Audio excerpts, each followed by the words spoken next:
Chapter 16, My Neighbors Never Call Police.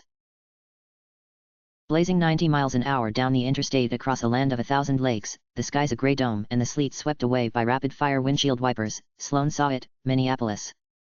A vertical city in a horizontal plane. Delaney drove with a gleeful abandon, her hands whirring across the wheel and her foot pumping the gas as synthetic pop music shook the cabin with lyrics devoid of life. Sloane brushed back her hair and adjusted the collar of her coat. She blinked rarely, watching the crystal-shard skyscrapers edge closer, their spires reaching for the cloud canopy but unable to pierce it. Like most cities, this was a godless one. Wow! Delaney leaned over the wheel and gazed skyward. This is it, love. Your homecoming. I've never been to a real city. Williston was the first time I left Saskatchewan. I've never seen a tower before. She indicated a skyscraper much taller than the others. It had no roof, only unfinished edges of jagged glass and mortar. A massive crane latched to its peak like a parasite. Its iridescent glass glimmered. That one's giant, said Delaney. It's gotta be as tall as the Empire State Building. Wasn't so tall before, said Sloane. They're still not done. When it's finished, wow. They call it the Pillar of the Plains. Ooh, so evocative. So dramatic. I love it, I love this city already. Delaney increased their velocity and propelled them closer to the urban agglomeration. Sloane curled a hand around the edge of her seat and closed her eyes. She had seen this city before, no reason to get hung up seeing it again. Now was time to focus. Every thought, every expenditure of energy needed to go toward defeating Claire Ibsen. Any less than total and complete concentration and failure awaited. Take the next exit. She did not open her eyes. It'll send us through Anoka's territory. Anoka's the weak girl, right? Yes. It's lousy territory sprawl. Not enough people to justify the size. We stick the worst girls there. Enter through Anoka. Attack from the north. Pierce the heart of the city and emerge in Eden Prairie. Find Claire Ibsen and obliterate her. If Claire had moved? If she wasn't home? If she set a trap? Sloane crafted answers for each possibility. They would ask the new owner of Claire's house where the previous owners had gone. They would wait outside and prepare an ambush. They would not enter through the front gate but the hidden fence with the hole underneath. And when they found Claire? When she summoned her violin or her flute or her keyboard or her dulcimer or any other obscure and bizarre instrument in her arsenal? Their last duel had ended in bitter defeat. But Sloane had not expected Claire to attack, while Claire spent weeks studying Sloane's techniques, tendencies, limitations, weaknesses. And exploited each ruthlessly. Now Sloane had a chance to do the same for her former friend. She replayed their final battle over and over again in her mind, ingrained it to memory. With her eyes closed, she could project it on the inside of her eyelids. Inner Minneapolis, a dark alley wedged between a pawn shop and a glorified brothel. One of Sloane's favorite hunting spots. After Sloane defeats an irregular amount of wraiths, Claire reveals herself. Sloane's gem is fine overall, but it's the tiny advantage Claire will always expend the extra effort to take. They exchange words. Sloane does not remember the words exactly, because they're unimportant. Claire transforms. Her white toga billows in the blustery vacuum caused by the narrow alley. She retrieves her first weapon, the trumpet. Like an idiot, Sloane disbelieves Claire can truly be challenging her to a fight, and so allows her to make the first move, mistake number 1. The trumpet blows reveille. Immediately the world changes around them. The alley becomes a mountain pass, the brothel and the pawn shop slopes of granite and limestone. Around Claire emerges an army of terracotta soldiers, men of clay armor and clay weapons. In ranks of 10 to a row they march forward through the pass, led by a stalwart herald with a fluttering white flag. Sloane knows the soldiers are fake. The mountains are fake. The pass is fake. Claire does not have the raw power to summon an army out of thin air. But they conceal her as she quickly melds into the ranks, the muffled note of her trumpet the only clue to her whereabouts. Here Sloane makes her second mistake, she plunges into the army. The words they exchanged before the fight made Sloane mad. Normal Sloane can keep her wits and think logically. Mad Sloane just does stuff. In the present, real-life Sloane made a note to keep her temper regulated, use it as the weapon it can be, but do not succumb completely. Delaney's influence will be key here. Her machine gun annihilates the clay soldiers in billows of reddish dust. They make no attempt to adjust their formation while Sloane rips massive holes through it. She weaves between them, searching for Claire, and she allows herself to delve deep into the ranks. Which is when Claire adds her second instrument to the symphony. It's the drum. Heavy, seismic beats reverberate through the battlefield. They grow in intensity with each successive beat, building upon the military tune of the trumpet. The ground quakes. The clay soldiers tremble and topple, although a few continue their march. Sloane by now is dimly cognizant of what Claire is trying to accomplish, but the problem is Sloane has no defense and so knowing means nothing. Her goal is offensive, find Claire and wreck her shit before the song completes. Another mental note, Delaney's barriers will prove useful for adding the defensive component that Sloane always lacked, but the issue with Claire is it's not easy to tell what's illusion and what's real. The only way to know is to judge whether Claire's power is sufficient to do what it appears she is doing. That judgment call will be completely on Sloane, since Delaney has no clue how powerful Claire is. Communication will be key to prevent Delaney from wasting barriers to defend against phantoms. Sloane cleaves through more soldiers and manages to sight Claire when the drum strikes with a massive thump. The mountains crack. Their arabesque patterns of sediment and rock shatter and pour down the slopes in a dual avalanche, sweeping down from both sides into the pass. Here Sloane makes mistake number 3, which proves fatal. The previous mistakes were issues of surprise and temperament, but this mistake is quite simply Claire outsmarting her. She believes Claire lacks the power to realize 2 avalanches, and so ignores the rushing deluge of rock pounding down on her. Sloane is absolutely right, Claire does not have that power. When the first avalanche strikes Claire and phases through her harmlessly, Sloane is only more certain. She raises her gun, aims, and is about to pull the trigger when... Bam! The second avalanche, much smaller than the first, crashes into her back. She sails forward, buried by a wave of blasted concrete rocks and shattered bricks. Pieces of the nearby brothel Claire has blown apart with the power of her drums. Claire made one avalanche illusory to trick Sloane into thinking both were fake, and she fell for it. The avalanche buries her. Her abraded skin and crushed bones leave her struggling to climb to her feet. By then, Claire had already won. What came next, when Claire summoned her violin, was mere formality. Sloane decided not to replay the brutality with which Claire decimated Sloane with the violin. It gave little tactical insight. With Delaney's help, Sloane could deal with her anger, could create more strategic opportunities with barriers and heals. But Sloane would still grapple with the real issue, she was dumber than Claire. She had played and replayed their last duel so many times in the hours between Williston and Minneapolis, but she had no better conclusion. The additional power in her soul gem meant nothing if Claire never let herself get hit. In fact, power was the thing Sloane had never lacked. But it was all she got. Ugh, this was pointless. Claire would not use the same tricks twice, so trying to glean something from the old ones meant nothing. She had to fight on her feet, keep her wits about her. That was the only strategy. She opened her eyes. They sat at the red light of an arterial street in the northern suburbs of Minneapolis. The Pillar of the Plains loomed in the distance. Most likely, it could be seen from every angle in the city. That was some hardcore meditation, love. Delaney tapped her fingers against the steering wheel. Have any epiphanies? Ascend to any nirvanas? No, said Sloane. Cars blitzed back and forth in the intersection. Delaney whistled her pop music and leaned over the wheel to gaze at the pillar. Sloane catalogued a list of every instrument Claire played. Trumpet, drum, violin, piano, guitar, bass guitar, triangle, tambourine, flute, clarinet. Oh look Sloane, a hawk. Sloane glanced where she pointed. Sure enough, a black hawk circled above. It wove through streetlights and telephone wires. Odd for it to show in the city, but Sloane had better things to care about. She settled into her seat and realized it was no hawk. Fuck. She grabbed Delaney's shoulder and pulled her away from the windshield. Go, drive. It's not a hawk, it's her fucking familiar.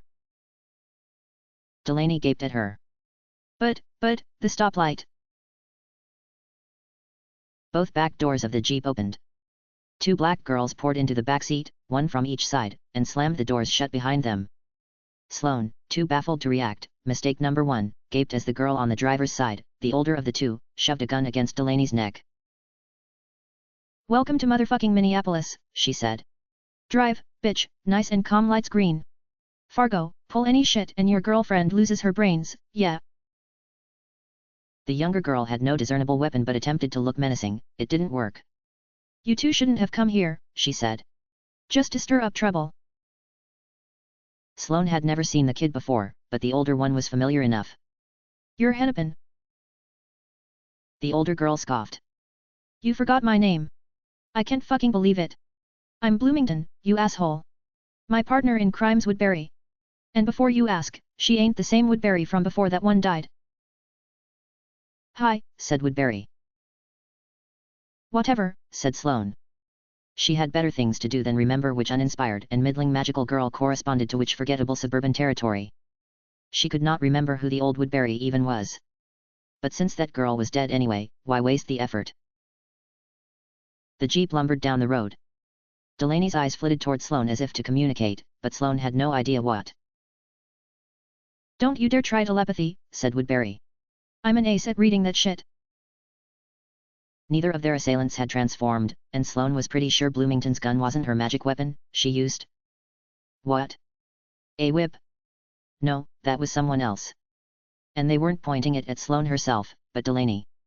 Who the fuck were these amateurs and why had Claire sent them instead of anyone with even marginal competence? Did they not know a gunshot to Delaney's skull would hardly slow her down? Did they labor under the delusion Sloane gave one shit what happened to Delaney? In the confined space of the jeep, with nowhere to dodge, it would take Sloane seconds to incinerate them both. She inched her hand into her pocket and clasped her soul gem but waited. Remember, Claire's smart. If she saw you coming, she set up a better welcome committee than the good squad. And if she expected anything from Sloane, she expected her to act rash and reckless.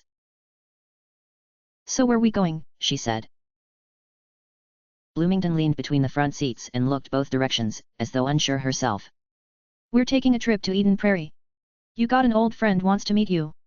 But first, fork over your gems. Hand over their soul gems? Like they would actually do that? Claire had to have a better plan than this. I'd rather not, dear, said Delaney. My soul is a beautiful and important thing, you know. Bloomington jammed the gun deep against Delaney's throat. You want a bullet in your brain instead? Considering that would not kill me, yes. I'd find it much preferable. It'd put you in a nap you ain't waking up from. Look, we're not going to smash your gems. I'm only in this to stop some stupid-ass war breaking out in my city. We got the drop on you, admit it. Give up and go back to. With a casual and undramatic flick of her wrist, Delaney spun the wheel and sent the jeep careening off the side of the road, over a curb, and into a long glass storefront. Bloomington fired her gun and splattered the entire left side of the jeep with Delaney's blood, but by then the car had lost complete control in a shower of shattered glass. The tire hit something and sent the jeep airborne. Sloane's seatbelt pinned her to her seat as the car corkscrewed into a series of display cases and shelves. One of the two assailants soared between the seats and out the windshield. She bounced against the ground and out of sight as the jeep screeched to a halt on its side. Sloane's blood dribbled down her forehead and pooled on her lip, although she did not recall hitting her head. Oh wait, it was Delaney's blood dripping from the ceiling. Books and pamphlets drifted to the ground in a wash of torn paper. Through the empty windshield, Sloane made out a life-size cardboard cutout of William Shakespeare in all his Bardley apparel, a speech bubble extending from his mouth to deliver the message that classics 25% off. She fumbled for her seatbelt, her entire world turned sideways. Her hand slipped against the latch twice before she disengaged the button and released herself from her seat. Delaney's body, half its skull missing, hung from the seat above her. She tried to find the latch for Delaney's seatbelt but gave up and crawled through the shards of glass to escape the overturned jeep. The crash had left her remarkably lucid. None of the disorientation of a concussion, or even the expected dizziness of 3 corkscrews through a bookstore. She even had the clarity to realize the pain-dampening effects of her overcharged soul gem. A teller in a green apron hopped a toppled bookshelf and sprinted toward her. Oh God, are you okay? Someone call an ambulance. No ambulance, said Sloane. More and more people thronged around her, most keeping a safe distance lest the jeep explode in a rain of shrapnel. Shit Delaney, did you have to crash the car in such a public place? We're all fine, no ambulance. But the teller crouched by the windshield and peered inside. Oh God, her head. Her head it's gone. I said no ambulance. She's confused, said another onlooker. Restrain her, make sure she's not bleeding internally. Who's a doctor? I'm in med school. No, this was bad, very bad. Everyone knew not to involve civilians in magical girl shit. That was basic fucking etiquette. God damn it, Delaney, she made a scene and now cops would get involved, now hospitals would get involved. Razzle dazzle. In the middle of the bookstore, away from the smoking wreckage, a firework soared into the air, bounced against the ceiling, and exploded in a spectacular array of sparkles accompanied by a twinkly chime. All the faces in the crowd gravitated toward the light, which hung suspended in the air and managed to shine despite the store's commercial illumination. In a unified voice, the onlookers cried ooh and ah and applauded. The bookstore transformed into a technicolor disco palace. Additional fireworks popped and filled the shelves with luminous hues. An unseen force compelled Sloane toward the light show, and although she pinpointed it as magical in nature, she drew closer. Until a blast of violet and celadon sprinkled from the ceiling and she blinked and turned away. Someone wanted to hypnotize her, and it wasn't Bloomington, so it had to be the other chick, whose name Sloane had already. The girl fluttered between the shelves, transformed into a green tutu with fairy wings that bristled with pixie dust and beat with hummingbird intensity. She tapped her tiny shoes together as she waved a magic wand and after literally shouting abracadabra fired a beam of stars and crescent moons in Sloane's direction. Sloane dove to the side, rolled over the wreckage of shelves and Shakespeare, and slid behind the overturned jeep for cover as the wayward flecks of astronomy glazed the spot she had stood with sugary goop. She seized her gem, transformed, and summoned her gun. No clue where Bloomington had gone, and no idea why Delaney was taking so long to Humpty Dumpty her brains back together, but Sloane could swat this little shit. She was Woodbury, Sloane remembered now, because it was barely one notch above Anoka on the Minneapolis-St. Paul hierarchy, without any help. The people in the store gazed at Woodbury's fireworks with dumb zombification. Somewhere, sirens wailed. Better make this fast. Sloane swung out from the jeep's cover, registered Woodbury's location in a millisecond, hovering above the self-help section, and fired. Woodbury flicked her wand and turned her space beam at the encroaching field of light. The two streams met over the cookbooks in a hyperactive splash of pink and yellow, but Sloane's magic quickly and easily overpowered Woodbury's. The light sliced through the candy stars and surged at Woodbury's frail and undefended body, her jade soul gem exposed on the frilly lace around her neck. Woodbury waved her wand again and shouted hocus pocus. A puff of smoke concealed her for a single moment. When it dissipated, 4 smaller Woodburys had taken the place of the single Woodbury before. Each Woodbury buzzed away from the attack and zoomed around the bookstore, waving their little wands and yipping stereotypical magic words with chipmunk voices as they fired sugar and spice and everything nice and beams no thicker than a thread from all sorts of directions at once. Sloane dodged one beam only for another to plow into the back of her head with a small sting and a numbness that tickled the surrounding skin. She put a hand to the point of impact and drew back a finger with no more than a bead of blood pooled at the tip, but by the time she had comprehended the non-threat of these itty-bitty attacks 3 or 4 more had zapped her at various points on her body. Fuck this bullshit. Sloane hefted her gun and fired a turbocharged pulse of light at the first fairy to flit into her vision. The little bitch zipped out of the way with a childish giggle and a trail of magic powder. The other 3 fairies concentrated their beams on Sloane's back and sent her staggering with a beleaguered grunt. Tee-hee-hee, tee-hee-hee, tee-hee-hee, all 4 laughed in unison. The tintinnabulation of their voices echoed through the store, their laughter infinitely worse than the shitty little beams, grinding into her eardrums. She fired at them, and fired, and fired, and hit nothing but books and shelves. An arrow flew out of somewhere. Sloane forgot the fairies and regarded the feather-notched shaft growing out of her boot. The shaft erupted into cold, clear ice, forming a block that encased everything from the ankle down and froze it to the floor. Bloomington rushed forward in her magical girl costume, a plain brown cloak with a hood pulled over her head so only the bottoms of her eyes stood out. In her hands she clutched a crossbow, a new shaft already in place.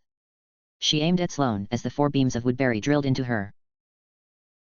Sloane pointed her gun at her foot and punched through the ice, and her boot, and her skin, and her bone, with one brief volley. She charged at Bloomington, rolled under the second arrow, her skin went clammy at the sub-zero chill of the bolt as it sailed past, and slammed her gun against Bloomington's hip. The steel connected with bone-shattering force.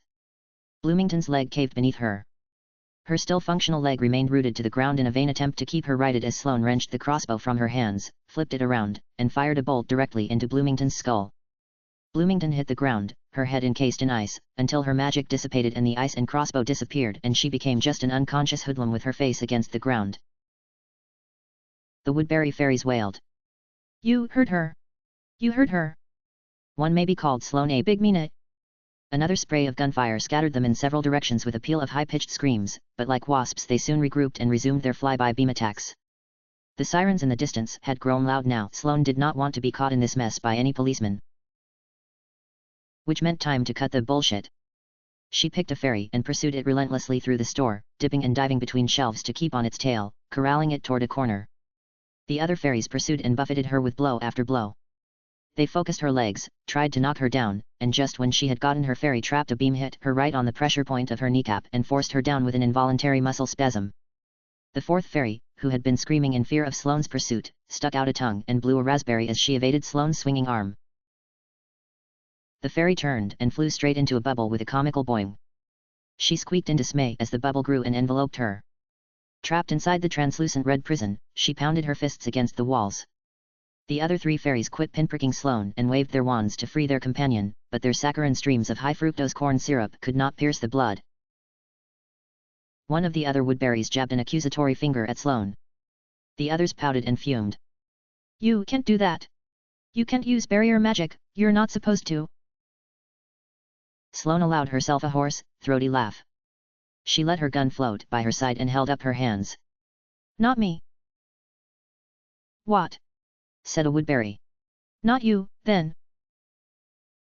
Delaney, head fully healed, pounced from a nearby shelf and seized the ferry in her hands. The remaining two fled in terror as Delaney tackled her prey to the ground, pinning it under her elbow. The ferry squirmed and beat its wings against the ground as Delaney cackled madly and raised her gleaming red dagger above her head. Like a guillotine, she plunged it directly into Woodberry's throat. A ragged gurgle bubbled from the fairy's lips, soon accompanied by bubbling blood. Delaney wrenched out her knife, flicking blood across the bookstore, coating cardboard Shakespeare's face with a thin line. In a poof, the Woodberry copies vanished and the Woodberry beneath Delaney grew back to usual size. She swung her wand into Delaney's eye and levied a sugar shot straight to the cornea. Delaney reared back and Woodberry wriggled out from under her. One eye firmly shut and spewing pink ooze, Delaney grabbed at Woodberry's leg and snagged her ankle. Woodberry smashed into the nearest shelf and toppled it. As shelves fell in a store-wide domino effect, Woodberry kicked at Delaney and freed herself. Her wings beat furiously to put distance between her and the madwoman. Once she had escaped Delaney's grasp, Woodberry turned her wand to the spurting gash across her throat and filled the wound with something sticky and billowy like cotton candy. She sprayed until both the gash and her mouth overflowed with the material, mingling with her blood to create an unappetizing mixture like splattered brains that dribbled down her chin and bled into her tutu. She continued to shoot more candy into her neck until misshapen chunks plopped to the carpet. "It's not healing," screamed her telepathic voice. "What the fuck did you do to me? It's not healing." Tilda said Delaney. "This is why you don't mess with Regina Saskatoon, dear. You lose your fucking vocal cords." "Calm the fuck down," said Sloane. She glanced askance at the shoppers in the store, but they remained under the spell of Woodberry's fireworks. Delaney hemmed and recomposed herself. She straightened her gown and brushed back her hair. "Sorry, love. Got a little excited." Woodberry stopped spewing candy at herself and descended a baleful eye upon Delaney. She swirled her wand and in a dark cloud emerged with a completely new outfit, sleek and black rather than frilly and green. Her eyes became cat-like and yellow and she bared a mouth full of fangs still frothing with pink foam. A feral, airless, voiceless screech broke the air as Woodberry rocketed forward, bearing long and pointed claws. She made it about 5 feet before Sloane blasted her with a salvo of gunfire. The ferry erupted in a blaze of sparks and static, crashed into cardboard Shakespeare, rebounded several times, and landed in a curled lump at Delaney's feet. By the time the glow of Sloane's light ebbed away, Woodberry had returned to her civilian clothes and did not so much as stir. "Did I hit her, Gem?" said Sloane. Delaney crouched and inspected the body, which continued to bleed from the throat. "Nope, still in one piece." "Good." The fireworks on the other side of the store fizzled and vanished. The light returned to usual and the civilians blinked and rubbed their eyes. "Grab her and Bloomington. Let's scram and interrogate." "Excellent idea, love." Delaney pulled her staff out of somewhere and waved it. A bubble formed around each of Woodberry and Bloomington's unmoving bodies and ferried them toward the back exit of the bookstore, well marked beneath a poster for the Sound and the Fury. "I do hate to abandon the jeep, but alas. I hate worse to run into the police. They're not very fun, you know." Sloane wondered what Delaney had done, besides, murder someone, that caused her to speak with such experience on the matter, but at the moment she cared more about a clean getaway than probing her companion's sordid past. They pushed open the doors. Hoops, emergency exit only. An alarm blared, but in the general confusion nobody paid them much heed. In the cold of a back alley, Sloane and Delaney and their unconscious captives squeezed between the dumpsters to put some distance between themselves and the store. It'll be difficult to get around the city without a car, said Sloane. Sorry, love. We probably could have circumvented that little conundrum without such melodrama, but you know how I am. An idea popped into my head and I just had to do it. And this was the person who wanted to appoint herself strategic mastermind of their expedition. It baffled Sloane. Look, next time. She did not finish. On the rooftop above the alley stood a single figure draped in a dark cloak. For a moment, Sloane thought it was Omaha, but the face beneath the cloak's hood was not hers. It was no girl Sloane had seen before, either a dull, almost apathetic expression, a lazy eye that tilted off-center, muted locks of hair scraggly and unkempt. No surprise she had a costume reminiscent of both Omaha and also, now that Sloane thought about it, Bloomington. Most girls who styled themselves brooding/edgy/mysterious or otherwise wanted to self-consciously declare frilly princess uniforms as totally played out went for the generic cloak ensemble. Alternatively, it could signal a dull, uncreative clod. Delaney looked at Sloane and then where Sloane was looking. And who, dear, are you? She asked the figure. Another lackey of Miss Ibsen? Friend or foe? The wannabe Dark Knight said nothing. Her uneven eyes stared from the rooftop vantage. Look kid, said Sloane. Do something or I'm gonna blast you. She hoisted her machine gun and aimed. Still the girl said nothing. Who the fuck was this? Sloane had to assume Claire sent her. She planted her back foot into the concrete and squeezed the trigger of her gun. A spiral of light surged upward. The girl did not move. Before her appeared a large silver disc, its surface so burnished Sloane could see her own face in the mirrored shine. The gunfire smashed against it and rebounded, gaining intensity and momentum as it came hurtling back toward Sloane. Delaney seized Sloane around the waist and surrounded them both in a bubble. The light pelted the barrier and drowned the surroundings in a yellow haze. The moment it subsided, Delaney burst the bubble and both fanned out in search of the mysterious rooftop girl, who was no longer on the rooftop. Instead, she plummeted at them surrounded by swirling silver discs that revolved around her body in a ring. 3 discs detached from the greater formation and span at Sloane and Delaney. They ricocheted between the narrow alley walls, their speed compounding as the buzzsaw sharpness of their molecular edges hit the brick and mortar. A disc sailed through Delaney's midsection and bifurcated her rather cleanly. Sloane flung herself against the wall as a disc whizzed past. She felt no contact, but her side split open and her blood flooded onto the garbage. The girl hit the ground. More discs whipped out and split the bubbles with which Delaney had carried Bloomington and Woodbury. The girls each fell atop a spinning disc, which quickly retreated behind the greater formation. One hand gripped to her side, Sloane directed her gun, but before she could fire the silver discs flipped and rearranged their pattern to block off the alley in an overlapping array of circles. Sloane could not even see her target through the massive bulwark. A girl with mirror barriers. Her power counteracted Sloane's perfectly. Other barriers Sloane could penetrate with sustained fire, but a barrier that reflected her light back at her, what could she do against that? She confronted the wall of discs in search of a creative solution to the mismatch, the kind of solution Claire would fathom after mere seconds of cunning calculation. But seconds passed and Sloane thought of nothing. No strategy entered her mind other than the overwhelming desire to shoot. As if in recognition of her failure, the discs broke their formation, collapsing in on each other, or merging together, or something, until only one spinning silver circle remained, which followed its master as she scurried up the alley wall and disappeared over the edge, the plates carrying Bloomington and Woodbury sailing alongside her. By the time all 3 were gone, Delaney had put herself back together. She waved her staff and healed the gash on Sloane's side. Shall we pursue, love? Sloane dematerialized her gun. Let's not blunder into a trap. That girl wasn't here to fight, she wanted Bloomington and Woodbury. Fine, let her have them. Yes, let Claire have more tools. Let every single one of Claire's lackeys slip through your fingers to live and fight another day. Sloane avoided Delaney's eyes, because she already knew the disapproval and subtle condescension she would find there. But Sloane did not want to chase a girl she had no idea how to fight. She needed time to think. That girl could use some etiquette lessons. Delaney cut her magic and led the way down the alley. Not even a hello or a name. The snow fell more heavily than before. Sloane had lived here long enough to read the telltale signs of an encroaching snowstorm, the burly darkness of the clouds, the anticipatory stillness in the air. She pulled her overcoat around her and followed Delaney, although she moved with intention to overtake her. We lost your car, but the plan remains unchanged. Get to Eden Prairie, find Claire, destroy her. Delaney stepped aside and allowed Sloane to take point with a gracious bow. Love, that girl's powers specifically countered your own. I know. That other girl, the fairy one, she worked upon your weaknesses too. I know.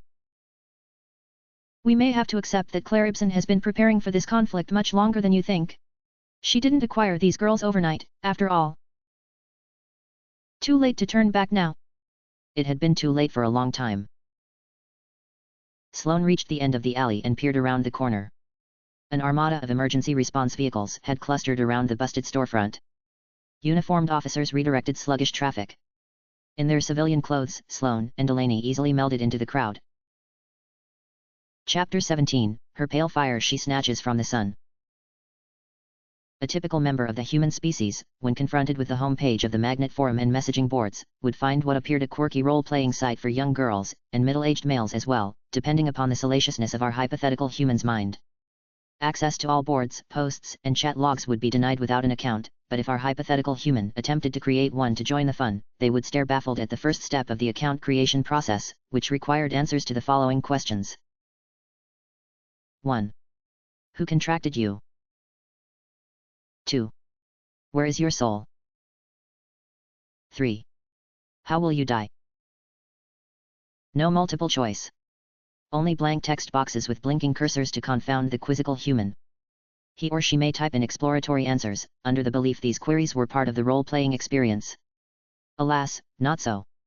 Without the correct answers, 1. Cube, incubator, or another name he sometimes used, 2. Gem, soul gem, or in a gem/soul gem. Claire had petitioned the addition of the latter response as a correct option, because to answer the question as it was posed, the preposition and article were grammatically mandatory. 3. Wraiths, cycles, or law of the cycles, our hypothetical human would receive an error message and be forced to start again. The persistence of each human would vary from person to person, based on their attention span and curiosity, but eventually each would give up, shrug their shoulders, and wonder at the fads of today's children.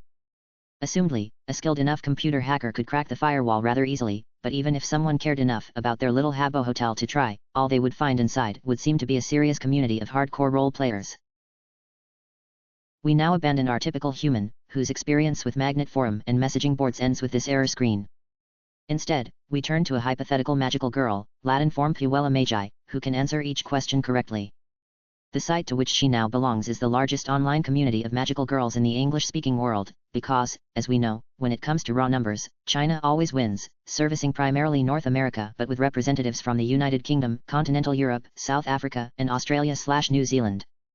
Account names are almost always city names, even though girls outside Canada and the United States do not use the urban nomenclature as frequently as their brethren from the Western Hemisphere. A city as a name is simply a quick and effective way to relate all pertinent information about yourself, where you are and how powerful you are, at a glance. Claire Ibsen signed into her account, Minneapolis. She had 2 private messages, indicated by a notification pop-up. While she could ignore them, and the slight urgency of the situation might call for it, it was necessary to be thorough in all things. After all, perhaps one of her good online friends had a quandary of even more urgency. In this case, however, the messages were lackluster. One was shameless flirtation from Fresno, despite Claire's many previous attempts to subtly convey her utter lack of interest in the prospect of an e-relationship. The second was Hartford, begging for a job. Claire responded to Fresno with a tone that indicated blithe obliviousness toward the, honestly, quite desperate, girl's advances. She responded to Hartford with apologies, as the Minneapolis-St. Paul metropolitan area was currently not accepting new girls in any position. Should an opening appear, however, Hartford would of course be the first person Claire notified for a tryout. After proofreading her responses for typewriting errors, she sent them and returned to the main Magnet board directory. She wanted the help board, which was near the bottom, so she had to cycle through the other boards first. The news board contained some surprises. Aurora, Colorado, had died suddenly and unexpectedly. Denver was actively looking for replacements. The post had been made mere hours ago but already had over 100 replies, with names as prestigious as St. Louis. Posting resumes. What a model city Denver was. An egalitarian community about the same size as Minneapolis-St. Paul, under the wise and principled leadership of Denver, who doubled as the magnet site administrator. No wonder she could have girls like St. Louis willing to work for her, while the best Claire could manage was Hartford, Connecticut. Claire had made great strides to ameliorate the reputation of her city in the wake of Sloane Redfern's abdication, but she feared until the pernicious blot named Ramsey was gone, she would never have a name as awe-inspiring as Denver. The other posts on the board were rather rudimentary. Detroit informing people that no, her city was not some El Dorado of wraiths and despair, don't believe everything you hear on the news. Honolulu asking girls to please inform her if their family was taking a Hawaiian vacation during the holidays. Accommodations could be arranged to supply enough cubes for their stay, but only if they checked with her first. Claire found nothing worth posting. She would send Denver a private message later with condolences for Aurora's untimely demise, and continued down the line. The selfie board. What the fuck is taking so long? Said Bloomington. Claire settled her fingers on the keyboard. I believe it integral to a balanced lifestyle that all tasks, no matter how minor, are done with diligence and care. I am being thorough. Woodbury is bleeding all over your carpet. Very well. I will expedite matters.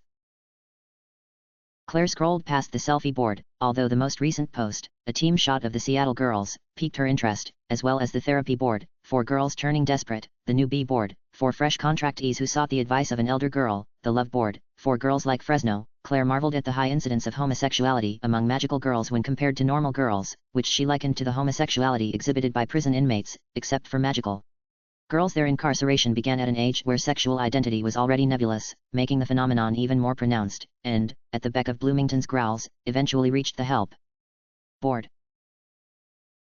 She clicked the new thread button. For the title, she typed looking for information on Regina, Saskatoon. For the body, she wrote, Hello. My name is Minneapolis, some of you may already know me. Unfortunately, it appears as of late a pair of interlopers have teamed up to depose me from my position. I will, of course, handle this minor situation, which poses little danger to either my person or those under my wing, with all due diligence.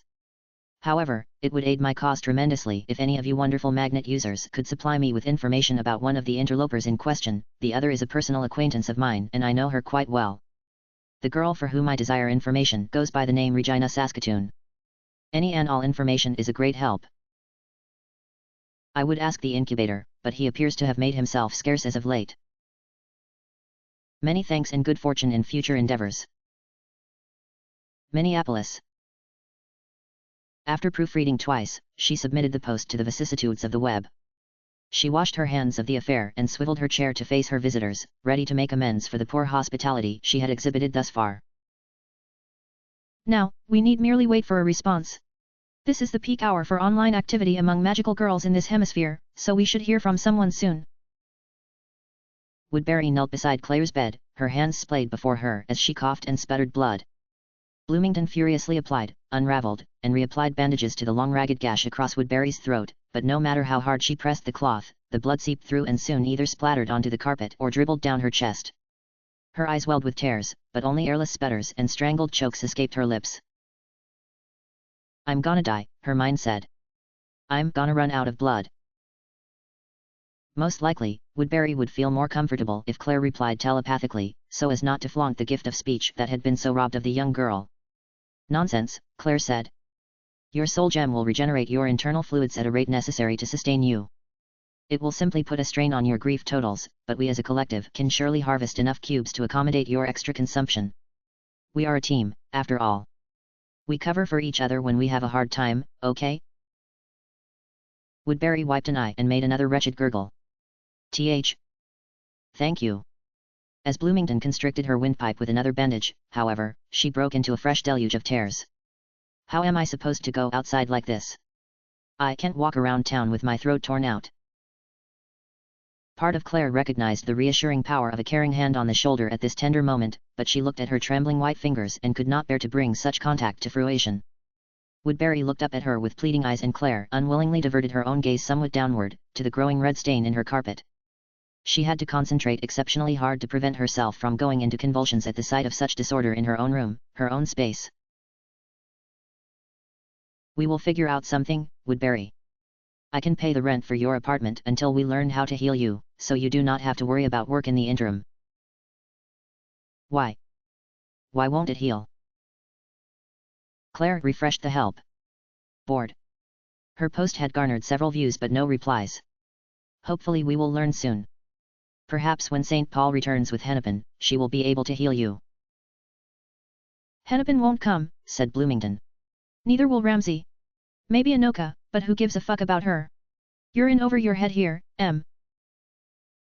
Claire said nothing. She herself had no idea with what kind of magic Regina Saskatoon maimed Woodbury. In fact, all her sources of intelligence on the matter, she had several, had intimated the same thing, that Regina Saskatoon was irrelevant and that it was unlikely she would survive the Williston affair, let alone accompany Sloane back to Minneapolis. The most either the incubator or Omaha or Mathis had mentioned of her power was that she healed well and made passable, albeit not infallible, barriers. And now the incubator had not shown his face in some time. To be fair, during their last meeting he had mentioned his employer grew more wary of the events transpiring in her city and thus further communications would be difficult to manage, and Omaha had disappeared completely. To be fair yet again, that was her power, after all. Only Mathis remained to perform her reconnaissance, and there were limits to the amount of information a magic bird could provide. For instance, while he had confirmed Sloane approached Minneapolis in Regina Saskatoon's jeep, he had failed to confirm Regina Saskatoon traveled with her. Holes in knowledge troubled Claire. The less she knew, the less secure her success. She hoped the Fargo-Saskatchewan alliance had played most, if not all, of their cards in the skirmish with Bloomington and Woodbury. A rap on her window roused her from her thoughts.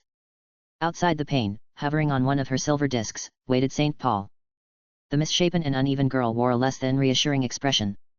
Snowflakes stuck to her rather generic cloak, which she did not bother to brush away as Claire unlatched the window and allowed her inside.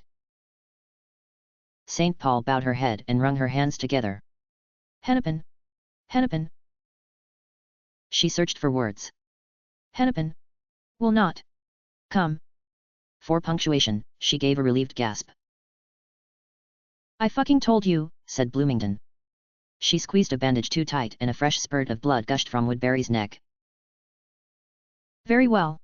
I assume she is busy, said Claire. Yeah. Yes. St. Paul gnawed her lip. Her lazy eye rolled in its socket as she forced her concentration on her words. Claire had already prepared herself for patience, however. Patience was such a bountiful commodity when one simply prepared for it. It was when taken aback with unexpected delays that patience grew difficult.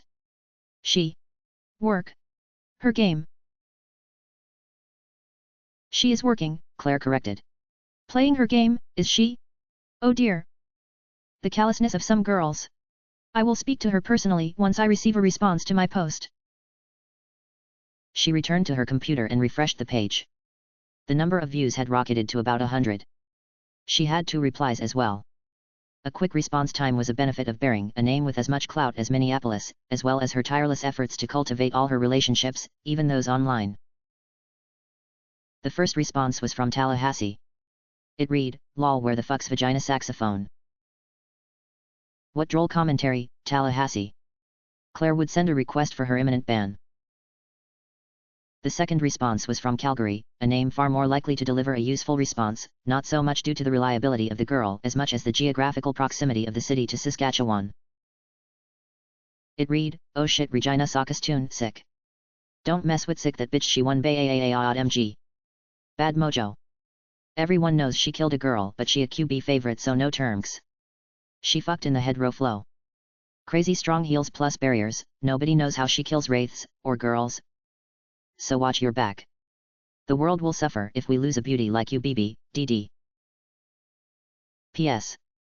You say she moved out her home turf? Looks like it's sick time for me to do some good old-fashioned colonization. Ka-ching $. Although it did not shed light on Woodbury's debilitation, Calgary's information did interest Claire greatly. Regina Saskatoon was mentally deranged. She had previously committed magicide? Very interesting how the incubator had glossed over those particular details in their previous conversations. She opened the notepad on her computer and quickly input a note to confront the incubator over these details in the near future. Well, said Bloomington as Claire saved the note. Anyone say anything?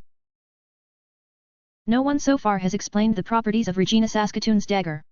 However, Calgary politely informed me that Regina Saskatoon is renowned as a magicidal psychopath. We're lucky she was unable to do worse to either of you. Woodbury did not appear to take this as the reassuring comment Claire had intended. I'm cursed. She sobbed. I'm never going to get better. I'll be like this forever. Nonsense, Woodbury. Claire closed the web browser. She would check on her thread later. Even if all else fails, there is a surefire way to nullify any and all magic. What? What is it? Asked Woodbury. Kill the source. Woodbury halted her disgusting chokes to contemplate Claire's words. In the interim, Claire continued, I will pay our friend Hennepin a personal visit and extol her to at least try her hand at healing you. Drastic measures may prove unnecessary yet. St. Paul, Hennepin was at her usual spot, yes. Rather than articulate in spoken words, St. Paul merely nodded. Superb. St. Paul, stay here and keep watch. It's possible Fargo and Regina Saskatoon may make an attack by night, although I doubt they will be ready to retaliate so soon. Bloomington, Woodbury, you're both free to stay here as well, or you may return home if you desire. Considering today's unexpected developments, I understand if either of you decide not to continue to fight in this battle. Claire allowed her offer to settle as she opened her wardrobe and flitted her finger through the row of Navy school uniforms in search of the one with the winter jacket. She found it in its rightful place, unhooked it from its hanger, and slid into it, taking especial care with each button to ensure it secured the jacket snugly. When she wrapped a scarf around her neck, she became aware the others were watching her. Don't feel pressured to respond right away, she said. You can wait until I return to decide. I do not anticipate I will be gone too long. Farewell. You want us to wait here while you're gone, said Bloomington. What if your parents show up? My parents know better than to enter this room, said Claire. She opened the door and stepped outside. When she had reached the end of the hallway, the door opened behind her and Bloomington followed. Claire stopped and waited for Bloomington to catch up. Do you wish to accompany me? Fuck that. Bloomington kept her voice low and looked at the other doors in the hallway as if afraid one might open. I know what you're doing, Em. Indeed, I just told you. I'm going to speak with Hennepin and hopefully persuade her to try her healing magic on Woodbury. Bullshit. You planned this from the start. You sent us into a fight we had no fucking hope of winning. You let Woodbury get hurt, wanted her to get hurt because now she's fucking bound to you, because the only way to heal that gash on her throat is to kill the crazy chick in the dress. You didn't even fucking warn us about her, god damn it. My apologies. I made an oversight. My intelligence was incorrect. Bullshit. How convenient St. Paul just happened to be in the neighborhood to rescue us. How fucking convenient, right? It's almost like you had her tail us to save us at the goddamn nick of time. If I didn't know any better, I might say that's exactly what you fucking did. Now that Woodbury's hurt, she's tied to your cause, I'm tied to your cause because I wanna help Woodbury, and soon you'll sucker Hennepin too. Claire held her arms tight at her sides. Never, not once did the idea enter my head to purposely hurt Woodbury for such a selfish and petty reason. I made a mistake. A mistake. Fuck you. Why have St. Paul follow us? Why not have her attack Fargo the same time we did? One does not simply play all of their cards on the first hand. Oh. I see, I got it now. Bloomington rasped with hoarse breaths, modulating her volume even as she riled herself into a lather. We were bait. Send a couple of cheap pawns Fargo's way and see what nasty tricks she got. To make any direct response to such a question required a lie. Lies disgusted Claire. If you wish to leave, you are free to do so. And leave Woodbury like that. Leave her with no throat. Fuck you, Em. Fuck you. She swung her fist against the wall and knocked a sizable dent in the plaster beneath Claire's elementary school commencement photograph. She then made a rather rude gesture at Claire and stormed back to the room, slamming the door behind her. Claire regarded the dent. If Mother asked, she would say her sister did it. The girl Hennepin did not live in her own territory. She lived in Claire's territory, Minneapolis City proper, an agglomeration of towers and gentrification, of rising rent and shattered dreams. The Pillar of the Plains stood sentinel in its incomplete glory as Claire rode the bus into one of the hearts of darkness in our world. Girls with the ability to see wraiths rarely liked to lay their head to rest in such a blackened hub. Claire had the fortune to preside over a city where all her girls had means to live outside the briar patch, even fledgling Woodbury and novice Anoka. The unsatisfactory things those girls did to acquire those means was another story. The removal of Ramsay and her wicked business thus remained high on Claire's list of priorities. However, Claire's mind had wandered. The crux of the matter, the point for which she had striven, was to emphasize the eccentricity of Hennepin for willfully choosing to work and sleep in the gelid jungle of inner-city Minneapolis. An eccentricity Claire had difficulty fathoming, lest it come strapped to a suicidal tendency. Magical girls oft forgot the danger of wraiths confronted them even outside of designated hunting times. Wraiths constantly slouched toward sources of hope, so as to better feed. As agents of hope, a magical girl became a wraith's juiciest, most succulent victim. A girl who dwelled in such a cesspit sometimes woke in the dead of night as a real-life monster dragged her beneath the bed to feast.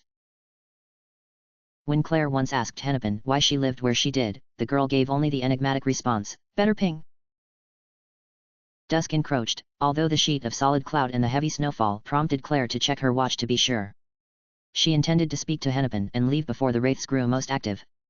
Tonight she did not have to hunt, nor all week she had stockpiled in anticipation of her war with Fargo, and had no intention to deviate from her plan. Soon she stood in the north loop before a door at the base of some stairs that delved into the flatness of the tarmac plain like a quarry. Claire took a deep breath, the last fresh air she would receive in some time, and descended.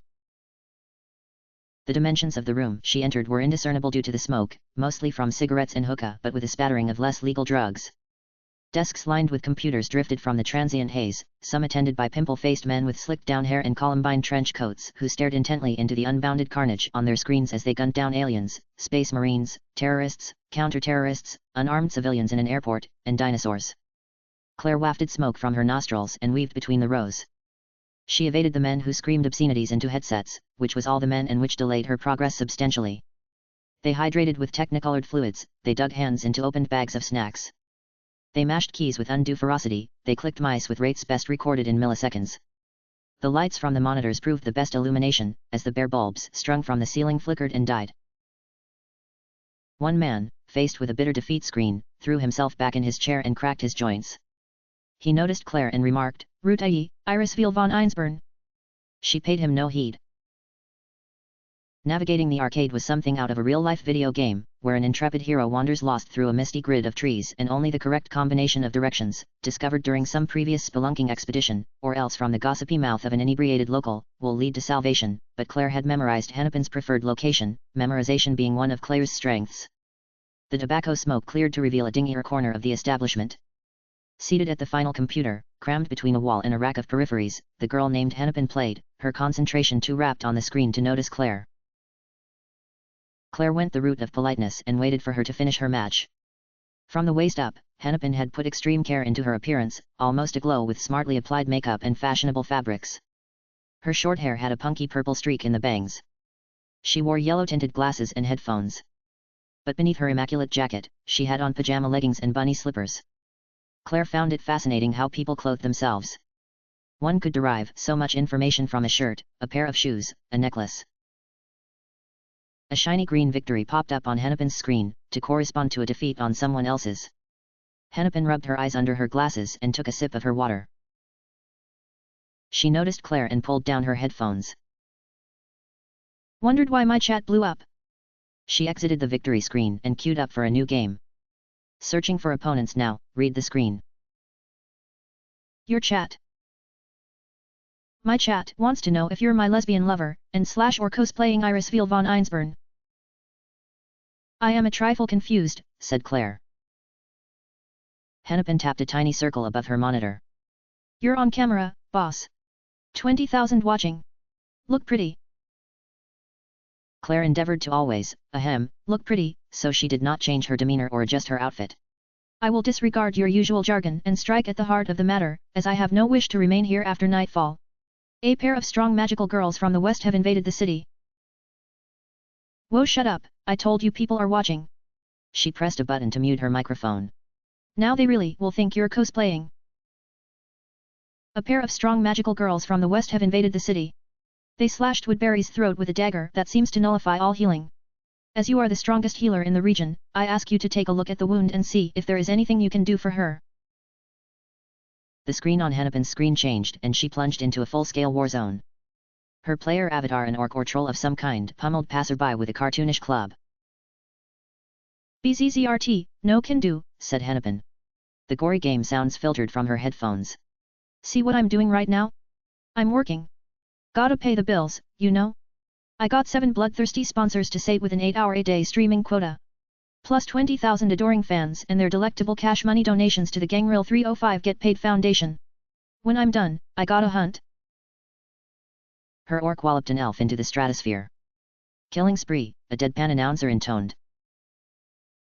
This seems a highly unorthodox way to accumulate funds, said Claire.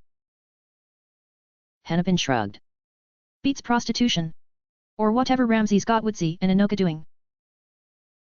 My point stands. The attack on Woodbury constitutes an act of open war on the part of our attackers. It is your duty as a girl of this city. Whoa now, boss. Hennepin scored a touchdown using an adversary's head as a baseball. My duty?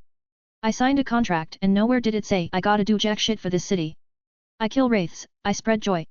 Right now I'm spreading a whole lot of joy to my loyal subscribers. Oh, and if you want me to do something for you, don't send St. Paul next time? Had her ugly ass stuttering at me and driving away viewers. Had to shoot her out of camera range and even then who the fuck knows what she said. Kill Illuminati, said the announcer. Hear that, M? Your overbearing whiteness has summoned the Illuminati. They're now here to lynch every girl of color in the city, which happens to be almost all of them. Great going. The unfortunate downside to communicating with Hennepin was that half the things she said made zero sense whatsoever. Claire folded her arms and exhaled a well-practiced sigh, the kind of sigh that indicates patient exasperation. She knew going in that Hennepin would be one of the more difficult girls to sway to her cause, in fact the most difficult barring Ramsay. Claire disliked long conversations and debates, especially those where all counter-arguments could be predicted ahead of time. Fortunately, she knew how to deal with Hennepin. I care little for your apathy and selfishness. I hired you for your technical prowess and magical potential, but your general contrariness and... Hennepin smashed another digital person. Yeah, no. Not feeling it, Iris Veal. Get someone else to find your grail. Quit calling me that. Victory flashed on Hennepin's screen. She took a sip of water and beamed at Claire, her face aglow with smugness. Ah, does it annoy you, M? What a pity, you would think a girl like you would be above sticks and stones and all that skooked crap. Claire was above all that skooked crap. The moniker irked her not in the slightest, nor would it even if she knew the reference behind the name in the first place. However, Hennepin was not above such pettiness. Hennepin believed herself a smart girl. Smarter than all around her, including Claire. It emboldened her to demean others, to estrange them, to set herself alone and superior. Her every action, her calculated apathy, her non-sequiturs, all served a single purpose of bolstering self-esteem, which for a vain and idiotic girl like Hennepin could only be attained at the expense of others.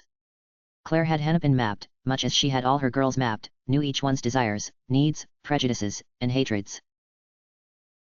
Knowing such things allowed her to control them, even if they did not believe themselves controlled the best form of control. Claire allowed her stoic exterior to waver. She unfolded her hands, let them fall to her sides. She lowered her head slightly, exaggerated the tendency of her eyes to avoid contact, and thus defer supremacy to her conversational partner. She twisted her mouth with well-practiced muscle spasms to give the merest hint of a frown. I apologize. She imbued her voice with a subtle vulnerability. I did not mean to pressure you into joining me. I came to you, Hennepin, because I... Tactical pause. Because I'm frightened. These girls who have invaded the city are quite powerful, more than I expected. With Woodbury hurt, I needed someone to help. She allowed her voice to taper into silence, allowed Hennepin to fill the void with her own thoughts, surely informed by self-aggrandizement. The overarching thrust of their conversation thus went from initial tension to outright conflict, followed by swift deferment on Claire's part in order to establish Hennepin as the conversational victor. From such a standpoint, emphasized psychologically by the word victory confronting Hennepin from her monitor, Hennepin would, ironically, do everything Claire wanted her to do. Sure enough, Hennepin softened. The leering smugness left her face, replaced by a genuine smile. Because, as Claire had learned from her former friend Sloane Redfern, girls of such personality often affected benevolence toward those who ratified their self-perceptions. Okay, no need to start crying about it. Hennepin closed her game and performed every action, said every word Claire expected her to say. I'll take a look at Woodbury. You guys get all worked up over such stupid stuff, I'm sure it's an easy fix.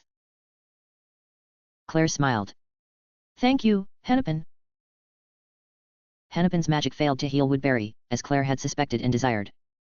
Failure, for a girl like Hennepin, was a challenge to her ego, and for those desperate to protect such a fragile thing no challenge could go unmet.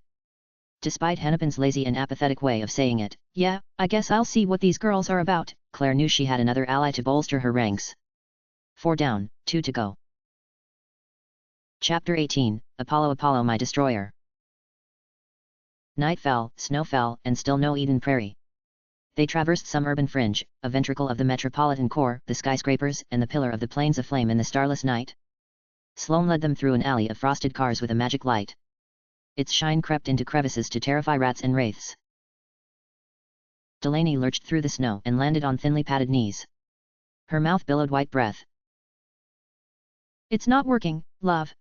She pushed herself up and scampered after Sloane's undeterred march. "We need shelter. Warmth. A place to sleep.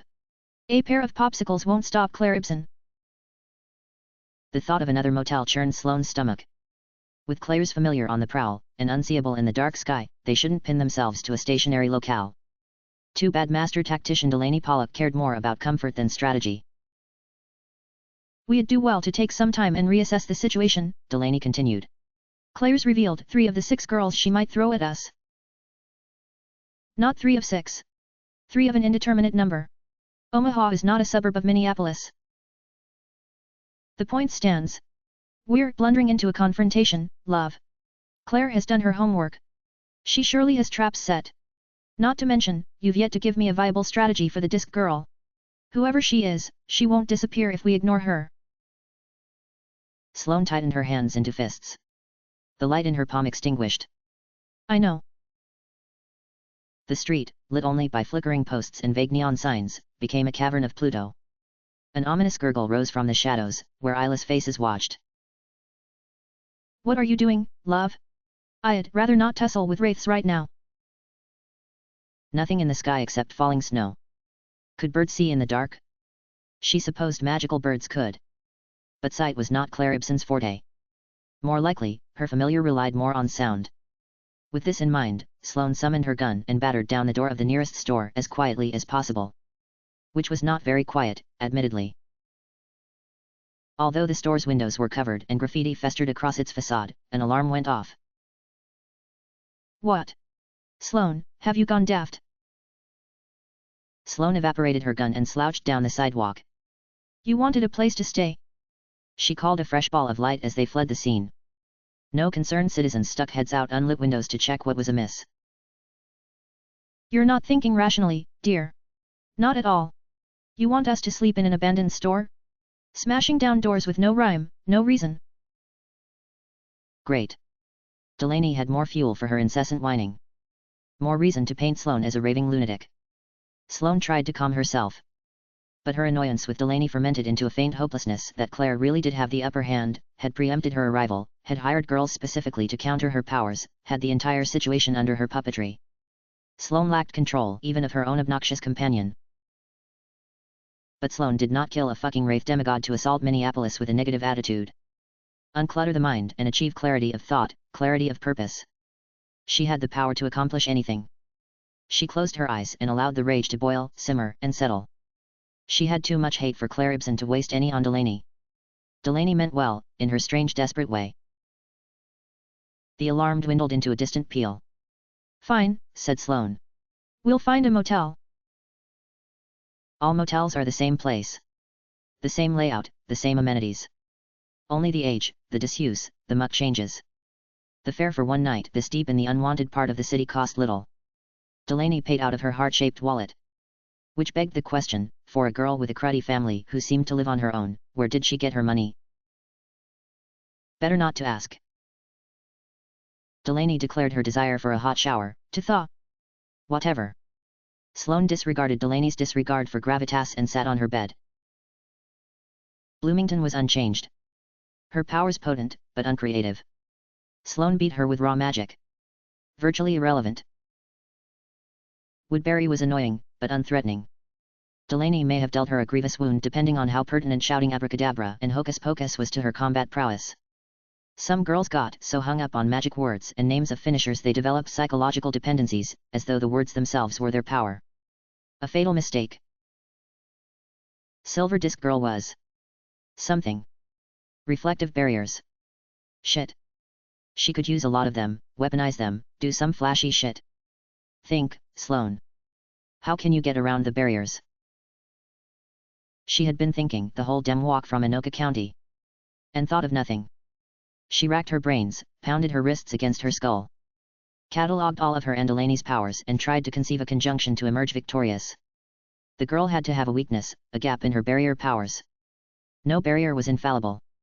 All broke given enough force. The issue was Sloane would destroy herself before she destroyed the barrier, thanks to its reflective properties.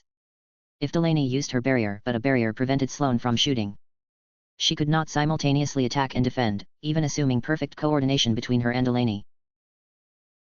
Steam billowed from under the bathroom door as Delaney's shower ran. The hiss infiltrated Sloane's inner sanctum, disrupted her thoughts. She got up and left the motel room, wandered up and down beneath the awnings that lined the empty parking lot and pavilion. Kept watch for birds and silver disc girls. And thought. And thought. And thought. The discs, unlike Delaney's bubbles, defended only one side. They did not surround entirely unless Silver Disc Girl had not revealed all her capabilities in their brief skirmish, a reasonable possibility. But the shape of the discs, flat and round and unbending, indicated their inability to form a complete sphere of defense. Which meant, rather than go through yes, Sloane was thinking now, problem solving she should focus on going around. Around the barriers. Avoid them entirely. A Claire Ibsen strategy. If you cannot overpower, avoid. Delaney's bubbles could reflect Sloane's magic to an extent. If she placed them strategically, Sloane could angle her light around the barriers. She did a little jump and pumped her fist and nearly slipped on a patch of ice. It only took several hours of concentrated brainstorming, but Sloane had done it. She had figured out a solution. She had found a way to nullify another of Claire's arsenal. She had to tell Delaney. Before she forgot, she cradled the precious idea in her mind, chanted it in her brain to remember, around. Around.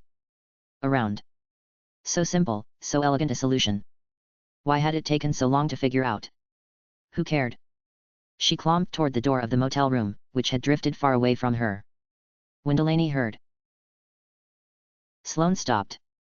A thin trickle of blood dribbled down the door and formed a half-frozen pool at its base.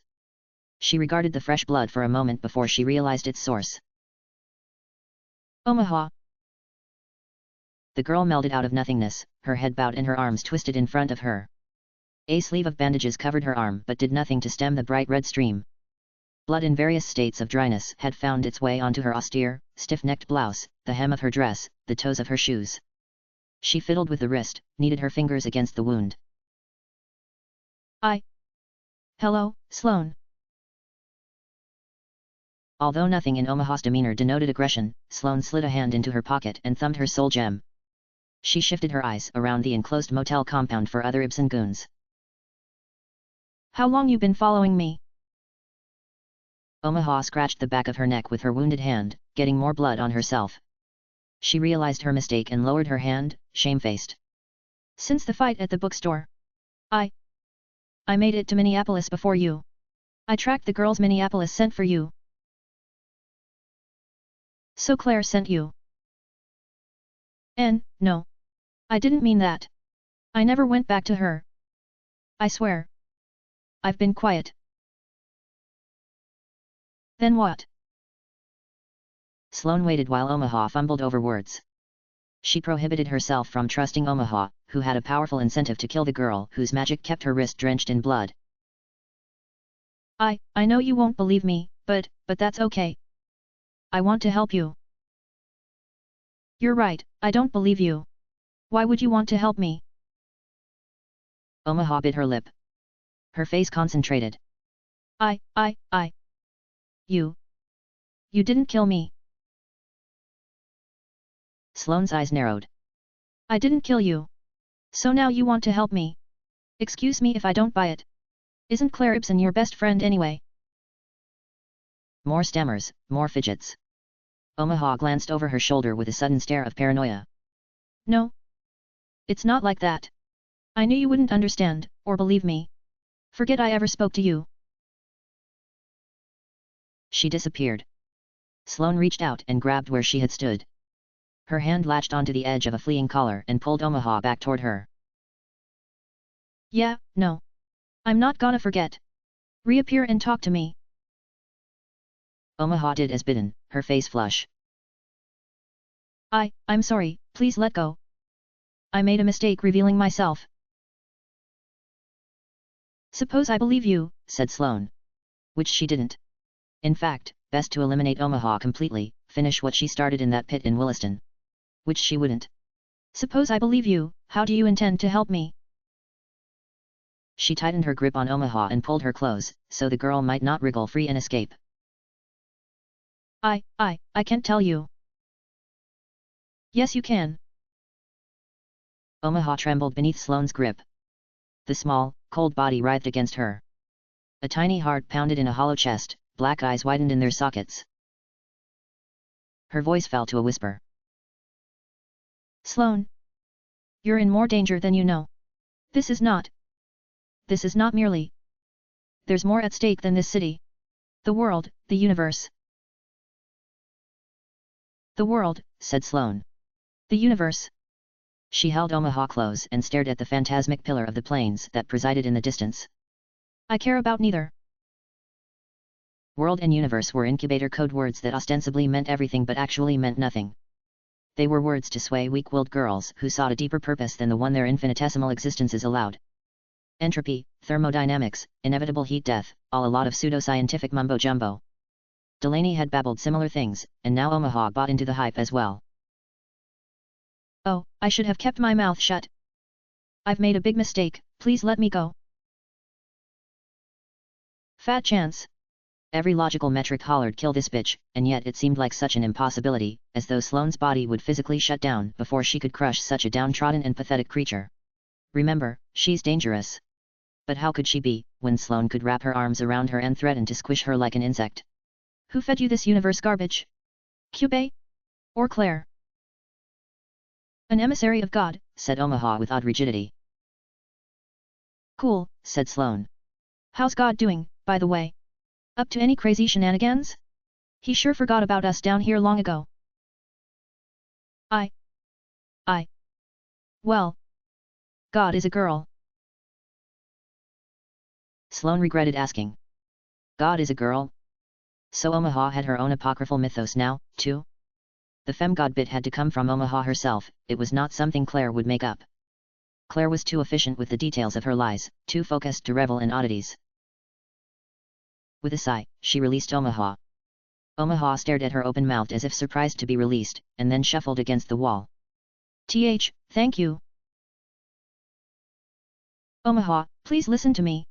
I know Claire's your friend. I know you probably have not too many friends, so you want to do anything to help her. But come on.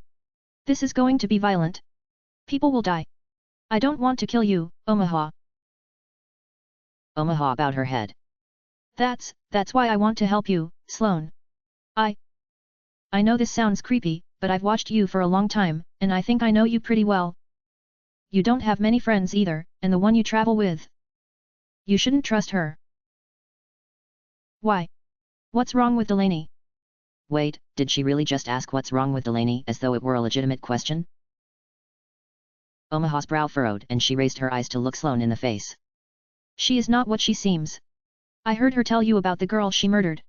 She acts like she's truthful with you, but she does that to conceal the things she really doesn't want to say. She is a wicked girl, Sloane. You cannot trust her. I don't trust her, said Sloane. Immediately she wondered how true that was. All her plans kinda operated under the assumption Delaney helped out. Omaha melded back into the folds between reality, her body disappearing into the wall and leaving only her blood behind. Enough of it had dropped for a murder scene. Think about what I told you. Omaha's voice grew fainter. I'm here to help. You must be careful, a being beyond your comprehension seeks your death. A time-devouring demon has sent a Terminatrix after you. Be careful. The drip-drip of her blood marked her exit along the length of the motel compound. Her voice, already quiet, faded into nothingness, and no footprints emerged in the snow beside the crimson splotches. Soon only the whistle of wind and a distant car alarm stirred the snowy night. Sloane stared up and regarded the sky. The last warning rang in her ears. From the odd utterings of demons and unfathomable beings she gleaned the critical word, Terminatrix. The girls Kyubey hired to eliminate the girls Kyubey disliked. Ostensibly, the murderous and deranged ones. The murderous. And the deranged. Sloane swung her fist into the steel pole supporting the motel awning. The numb pain traveled up her arm into her shoulder, where the impact was eventually absorbed, although not before she scraped off the skin on her knuckles and left a bloody imprint on the pole. The murderous. And the deranged. That fucking Kyubey. That little fuck. That rat bastard, that jailbait pimp, that reprehensible abomination, that existential blight. He had promised that if she went to Williston, if she killed his Archon, he would give her the opportunity to kill Claire Ibsen. He had said those very words in her apartment in Fargo, had used them to cajole her into action, and now. Now he sent a Terminatrix to stop her. Some opportunity, Kyubey. What specific probability of success constituted an opportunity? Sloane sagged against the pole and pounded her head against it. Her rage swelled inside her, bloated her, made it difficult to think, difficult to do anything but silently shriek slow and breathy over the tongue she ground between her teeth. Blood from the mangled organ rolled down her lower lip and off her chin. She dug her fingernails into the skin of her arms to tear at the worthless flesh inside. Why did Claire get away with nearly killing Sloane? Why did she get rewarded and lauded, but when Sloane returned after so much shit to get there, she could not even confront Claire before Kyubey sent his magical girl assassins to gun her down? Where was the justice? What law presided over this shitty system? Who made these rules? Was it enough for Sloane to ask for a little fairness, just a little fairness to do unto Claire what she had tried to do to Sloane? Her trembling hands clawed at her throat. She wanted to open her body, dispose of all her bones and innards, resolve herself into a blob of worthless meat. If the celestial sphere had set itself against her, had determined to make her lose at every turn, why not? Why fucking not? Why bother? Why let them use her body and her soul, enslave it and work it and squeeze it for an extra inch of energy, just so they could taunt her with relief and trounce her when she so much as reached for it? Her fingers closed around her own esophagus. The futility of the gesture defeated her. No matter what damage she inflicted on herself, Delaney would emerge to fix her. Remember, Sloane, the second mistake you made in your duel with Claire. Getting mad. Maybe Omaha lied. Claire sent her, not to fight Sloane, but to rile her up. Maybe Omaha was simply bonkers. Whatever you have to tell yourself, tell it. Remain level. No tilt, no slide. Drain the collar. Restore balance among the humors. With torturous slowness her heart rate returned to normal. She licked the skinned knuckles and spat the blood onto the patio to mingle with Omaha's. Omaha, and Claire through proxy of Omaha, had reason to lie, but Kyubey had reason to be a giant fucking cock for no reason. Sloane had to prepare for the possibility of a Terminatrix entering the mix. But even a single thought of Kyubey's fucking face stirred ire inside her, so she switched tactics, reframed the issue. Claire hired a Terminatrix. Ignore the illogic of it, ignore the impossibility, only Kyubey controlled such girls, but accept it as fact so as not to succumb beneath the crushing weight of a universe hellbent on her death. Back to Terminatrixes, or whatever the fuck the plural was. They were elusive, rarely associated with regular magical girls, so Sloane only had snatches of information to form a knowledge base, most founded on rumor. They took names from the greater Los Angeles metropolitan area to strike fear into the hearts of lesser girls. They weren't from Los Angeles, nobody was. They didn't call it where magical girls go to die for no reason, they had no home, they were nomads. They went where the work went. Their work was to kill the girls Kyubey didn't like. Ostensibly murderers, psychos, slavers. But basically anyone Kyubey found inefficient. That was the reason. Kyubey hired her because she had hoarded a lot of cubes to waste against Claire, not wraiths. Effectively sapping that energy from the hope/despair cycle. If Sloane believed that were the reason, she could stomach it. Terminatrixes were all borderline murderers, psychos, and slavers themselves. Odd and antisocial girls. They had powers bad for wraiths but good for magical girls. Usually stuff born from jealousy. When Sloane ruled Minneapolis and killed a girl from Chicago who wanted to take over, there was talk of Terminatrixes. But Kyubey ruled self-defense. A just murder. And was Claire Ibsen not a just no? Forget it. Forget it, Sloane, focus on the realities of here and now. The facts. Fuck it, fuck the facts. She knew jack dick about Terminatrixes and how they operated in the field. She would ask Delaney about it. Delaney probably knew a lot about them. She tromped back to the motel door, having wandered away during her mental rant. The key rattled in the door and she stepped inside. Delaney lay on Sloane's bed, wearing very little. Sloane love, let's try some sexual therapy. A furious scream caught in Sloane's throat, gagged by the perfume that suffocated the room. She rasped, "Put your fucking clothes on." "I'm serious, love." She brushed back her hair in a gesture Sloane supposed was intended to look sexy. "It's clear to me you're dealing with extreme frustrations stemming from your lack of close personal relationships and the underlying issues of trust you carry into every interaction with other human beings. A moment of boundless passion and innocent lust, in which you love and are loved in return, will help you leave behind your past experiences and forge new ones, with new ideas about the wonders life can bring. What you say? Put your fucking clothes on."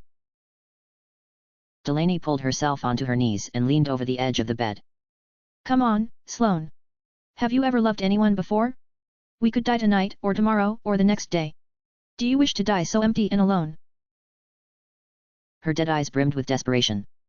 "You are a very sick person, Delaney," said Sloane. "The only thing you have to sustain you is Claire Ibsen," said Delaney. "If not for her, you would have nothing, be nothing. What will you do when you kill her, love? What happens then?" "Irrelevant." Sloane walked past Delaney's bed and went to her own. She sat on the opposite side, facing a window through which the signs of liquor stores and nightclubs paraded neon obscenities. She drew the blinds, sealing the light away save for a few narrow slats between the flimsy plastic. She sat on the bed and untied her boots. "You live only for revenge, love. There's nothing more. Can you not see how tragic that is? Why would you choose to live like that, why? We can leave, Sloane. Go anywhere in the world. Forget Claire ever existed." Sloane removed the first boot, and then the other. "You have so many advantages I never had. You were born with the ability to feel, why do you choose to ignore it?" One by one she undid the buttons on her coat. "It's hard to take these pleas seriously when you claim you can't feel anything but act like you care about me." The heater in the motel room did not run, even after Sloane fiddled with the knobs and levers. Well, fuck it. She pulled up the tucked covers of her bed and slid into the heatless pouch, using her jacket as an extra blanket. The pillow was rough and lumpy. "I have to care, love. I have to try. You're on a path to destruction, and not just of yourself. When I killed my friend in Saskatchewan, the act birthed an archon. What do you think will happen when you kill?" "Nothing. I am exacting justice.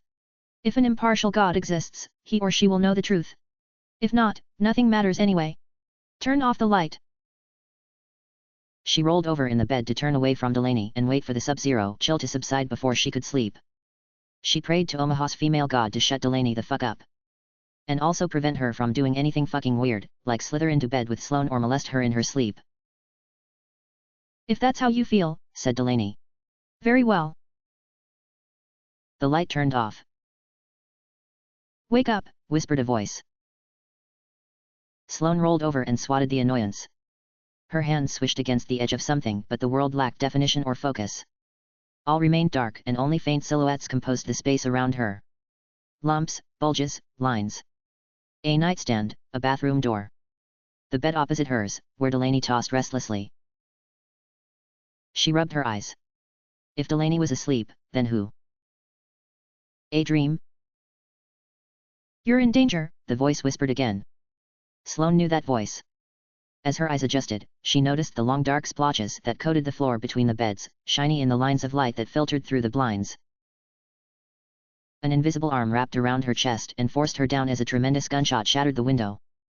The blinds came crashing down as Delaney rose with a shriek and the unseen force pulled Sloane off the bed. Glass hailed over her as Sloane cast off the invisible girl. How did Omaha even get in the room, and groped for her coat, which had her soul gem. The coat was bunched with the other disheveled sheets and blankets. She seized a sleeve and tugged and fell back with the coat in her arms. In the empty windowpane stood an extraordinarily tall figure, despite its hunched back and slumped shoulders, with its overlong arms hung in front of it. Sloane blinked. A wraith. Its face buzzed with static, beneath which flat and grey skin flickered. It wore no monkish robes, instead some kind of skin-tight bodysuit, but Sloane had little time to analyze the outfit, for it raised one of its long arms and aimed a silver revolver at her head. The figure drew back the hammer and the barrel span with a click. Delaney swung her staff and summoned a bubble around the attacker. She leapt onto Sloane's bed, brushed back the folds of her gown, and drew her red dagger. "Hurry and transform," she said. "This one is." The revolver fired. The bullet pierced Delaney's bubble and sailed into her chest. She toppled off the bed. Sloane rolled out of the way to avoid her. "Oof." Delaney placed a hand to her chest, but she had no wound, no blood. "It missed," said Sloane.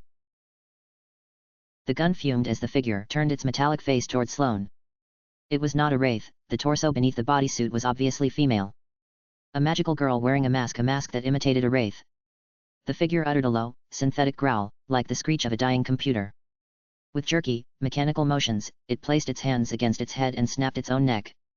The wraith mask ratcheted to the side until the entire head turned half a revolution, like an owl or an invertebrate, and a new face moved to the front. The face was of Delaney Pollock. It drew back the hammer of its revolver and aimed at Sloane. In the time it took for the thing to change its face, Sloane found her gem. She transformed into her magical girl self, the machine gun already whirring, and launched a full volley at the masked girl, her reverend time shortened by the excess power brimming inside her. In front of the girl appeared another of Delaney's bubbles. Sloane's magic bashed against it and flew in every direction. Light cut through walls, ceilings, beds, floors, sprayed plaster and debris everywhere. A ray cut through Sloane's knee and another grazed her back. "What the fuck?" she screamed at Delaney as she took a hard knee among the debris of the room. Delaney stared back aghast. I didn't. Her hands gesticulated. The bubble burst. The figure, its face still Delaney, aimed the revolver at Sloane's face. With an inhuman voice, it spoke. "Sloane Redfern of Fargo, North Dakota. You have been found guilty of breach of contract. Your life is forfeit, surrender now and pray for atonement. If you have any questions please ask your designated terminatrix. Which is me." "I got a fucking question," said Sloane. "What clause in my contract did I breach?" Tell me that, robo-bitch." The question part was a joke. I don't actually give a shit. Beep boop, prepare to die. A disembodied splatter of blood rose from beside the bed and reared at the Terminatrix. The Terminatrix promptly span her revolver around in her hand and clobbered the air beside her with its butt. Omaha grunted and her unseen body staggered into the closet in a catastrophe of coat hangers. "Who the fuck are you? Nobody told me about you." "Omaha," said Delaney, as though she only now realized. "What? Omaha? Did you say Omaha? That's not the girl in Omaha. I know the girl in Omaha, she doesn't turn invisible. What is this voodoo bullshit, beep boop?" A few more coat hangers toppled from the rack. "Whatever. Error 404 fucks not found. Girl who is not Omaha, I have no orders to terminate you. But impersonating another magical girl can be grounds for termination, so I suggest you vamanos and opt for a name change. Now my cool spiel is ruined, thanks to..." Sloane had enough of this bitch. She dropped her gun, threw her hands in front of her, and summoned a blast of pure light from her fingertips. The Terminatrix surrounded herself in another bubble, but Sloane did not mean to wound, she meant to blind. As the room filled with a single white pulse, she seized Delaney's wrist and hobbled for the door, her leg injured but workable. She fumbled blindly over the remains of Delaney's bed and found the exit. They burst through the door and limped into the cold. Whether the Terminatrix followed or remained in her bubble, Sloane had no idea. She dragged Delaney with her, Delaney also favoring a bloodied foot. "Heal us," Sloane hissed. "Hurry." I can't," said Delaney. "My magic it's not working." Sloane slipped over the ice but forged onward into the blizzard. Her untied boots wobbled around her feet. "What does that mean?" "When she shot me I can't, oh god, this is so bad, love. So bad. No bubbles? No healing. I've been trying for the last 30 seconds, nothing is happening." "Oh shit. Oh fuck. The Terminatrix, her mask, her bubbles. When she shot Delaney, she stole her power. Sloane glanced over her shoulder. Purblind from snow, she caught a shady figure slumping out the motel door. Sloane swiveled back and fired, and another of Delaney's bubbles went up around the Terminatrix. In the open space, with more distance between them, the ricochet did little damage. Sloane released her gun and commanded it to maintain its position, suppressing the Terminatrix from movement with an endless deluge of fire. She seized a falling Delaney and dragged her through the snow. The blizzard wind buffeted her face. Her unbuttoned coat flapped around her, unable to shield her from the freeze. The temperature had to be sub-zero, possibly by a good margin, a vortex of cold descending on the city and its distant towers. She pressed for the edge of the motel complex, the opening in a horseshoe of double-decker rooms wrapped around the pavilion. The wind beat them back, tried to deny them progress toward the exit, the elements themselves conspiring against them. Sloane roared into the gale and surged forward, Delaney sliding behind her attached to a dangly arm. Delaney shouted something swallowed beneath the wind. What? Sloane shouted back. She's moving forward. Sloane looked back. The Terminatrix had replaced her single bubble with 3 smaller ones, which swirled in front of her to catch the spray of Sloane's gun while affording the Terminatrix forward movement, which she managed with lithe, acrobatic leaps and cartwheels between the barriers. She moved a lot quicker than Sloane and useless deadweight Delaney. The wind bellowed as they limped through the opening of the motel pavilion and entered the alien landscape of downtown Minneapolis. No sign of human life anywhere between the metal facades. Sloane heaved Delaney back to her feet and let her run on her own. "Where do we go?" said Delaney, apparently remembering telepathy was a thing. Sloane led them across the street. She summoned a new gun, which caused the one inside the motel courtyard to disappear, but it had served its function. She aimed at the pavilion entrance, but no sound or movement came. "That's the only exit from the motel," said Sloane. "We hold this point until morning if we fucking need to." She took the opportunity to button her coat. The Terminatrix did not come. "She's finding another way," said Delaney. "There is no other way. Love, there's emergency exits everywhere, you can't build a place with only one exit anymore." Sloane wiped an accumulation of frost from her brow. Snow coated her shoulders and hair. Delaney hid behind Sloane, her hair pure white, somewhat reminiscent of Claire Ibsen. A few seconds of waiting and Sloane got anxious. She reconsidered the idea of holding the motel entrance until morning. By morning the blood in their veins would be frozen. However, she stood by the tactical concept of maintaining a defensive location. The Terminatrix demonstrated faster mobility in the snow, mobility never being a Sloane Redfern strong point anyway. And given the profession, a Terminatrix probably excelled at hunting girls on the run. But she had stolen a defensive power, not offensive, which meant she had little ability to siege. Good, this was the on-the-fly strategizing Sloane needed more often. She mentally patted herself on the back and considered their options. On their side of the street, a series of 4- or 5-story tenements formed a bulwark against the brunt of the wind. Shitty apartments only had 2 ways in and out, the door and the window. Scaling a 5-story building in this weather was possible, but took time. With Delaney watching the window and Sloane entrenched at the door. "Inside!" she shouted as she pulled Delaney toward the closest tenement. No clue if it were occupied or abandoned. She tried the glass front door, locked. Easily remedied by a boot through the pane. As she fumbled for the latch, Delaney tugged on her collar. "Watch out!" Sloane looked back in time to see the Terminatrix pirouette off the roof of the motel complex. 3 bubbles spawned in front of her, which she bounded across like platforms with unreal agility. After the last bubble, she swan dived forward, her revolver aimed at Sloane's head. Sloane seized Delaney and pulled her in front. Delaney's head snapped back and Sloane dragged her inside as the Terminatrix landed near the edge of the street. The catacomb interior of the tenement had power, which meant people lived here. Woodbury was not around this time to razzle-dazzle onlookers, so anything they did was public. Sloane gave 0 shits about the propriety of magical girl secrecy, but the Terminatrix, more directly aligned with Cube, might. Except as they clattered up the lean and wooden stairwell, the Terminatrix sprinted after them. Sloane had still not tied her goddamn boots and she hobbled up the uneven steps. They passed the 2nd floor, the 3rd. The confined passage played to their advantage, they only needed to stay slightly ahead of the Terminatrix to round a corner and keep out of her firing line. Between the 3rd and 4th floor they passed a vagrant smoking on the steps. He lifted a head with a forlorn Viking's hat and opened his mouth to mutter something as Sloane heaved him down the stairs. The Terminatrix rounded a corner and collided with him, and they both collapsed. They tromped to the 5th floor. The stairs kept going, but probably to a roof, which was the worst possible place to go. Good, good, keep thinking about these things, keep understanding possibilities and consequences. Sloane yanked Delaney's wrist and they stumbled into a short hallway of 4 doors. She kicked in the first door and a grandmother on a sofa screamed. You saw nothing? Sloane yelled before running for the second door and smashing it open. The second room seemed empty, with a barren square space furnished by a single dusty table.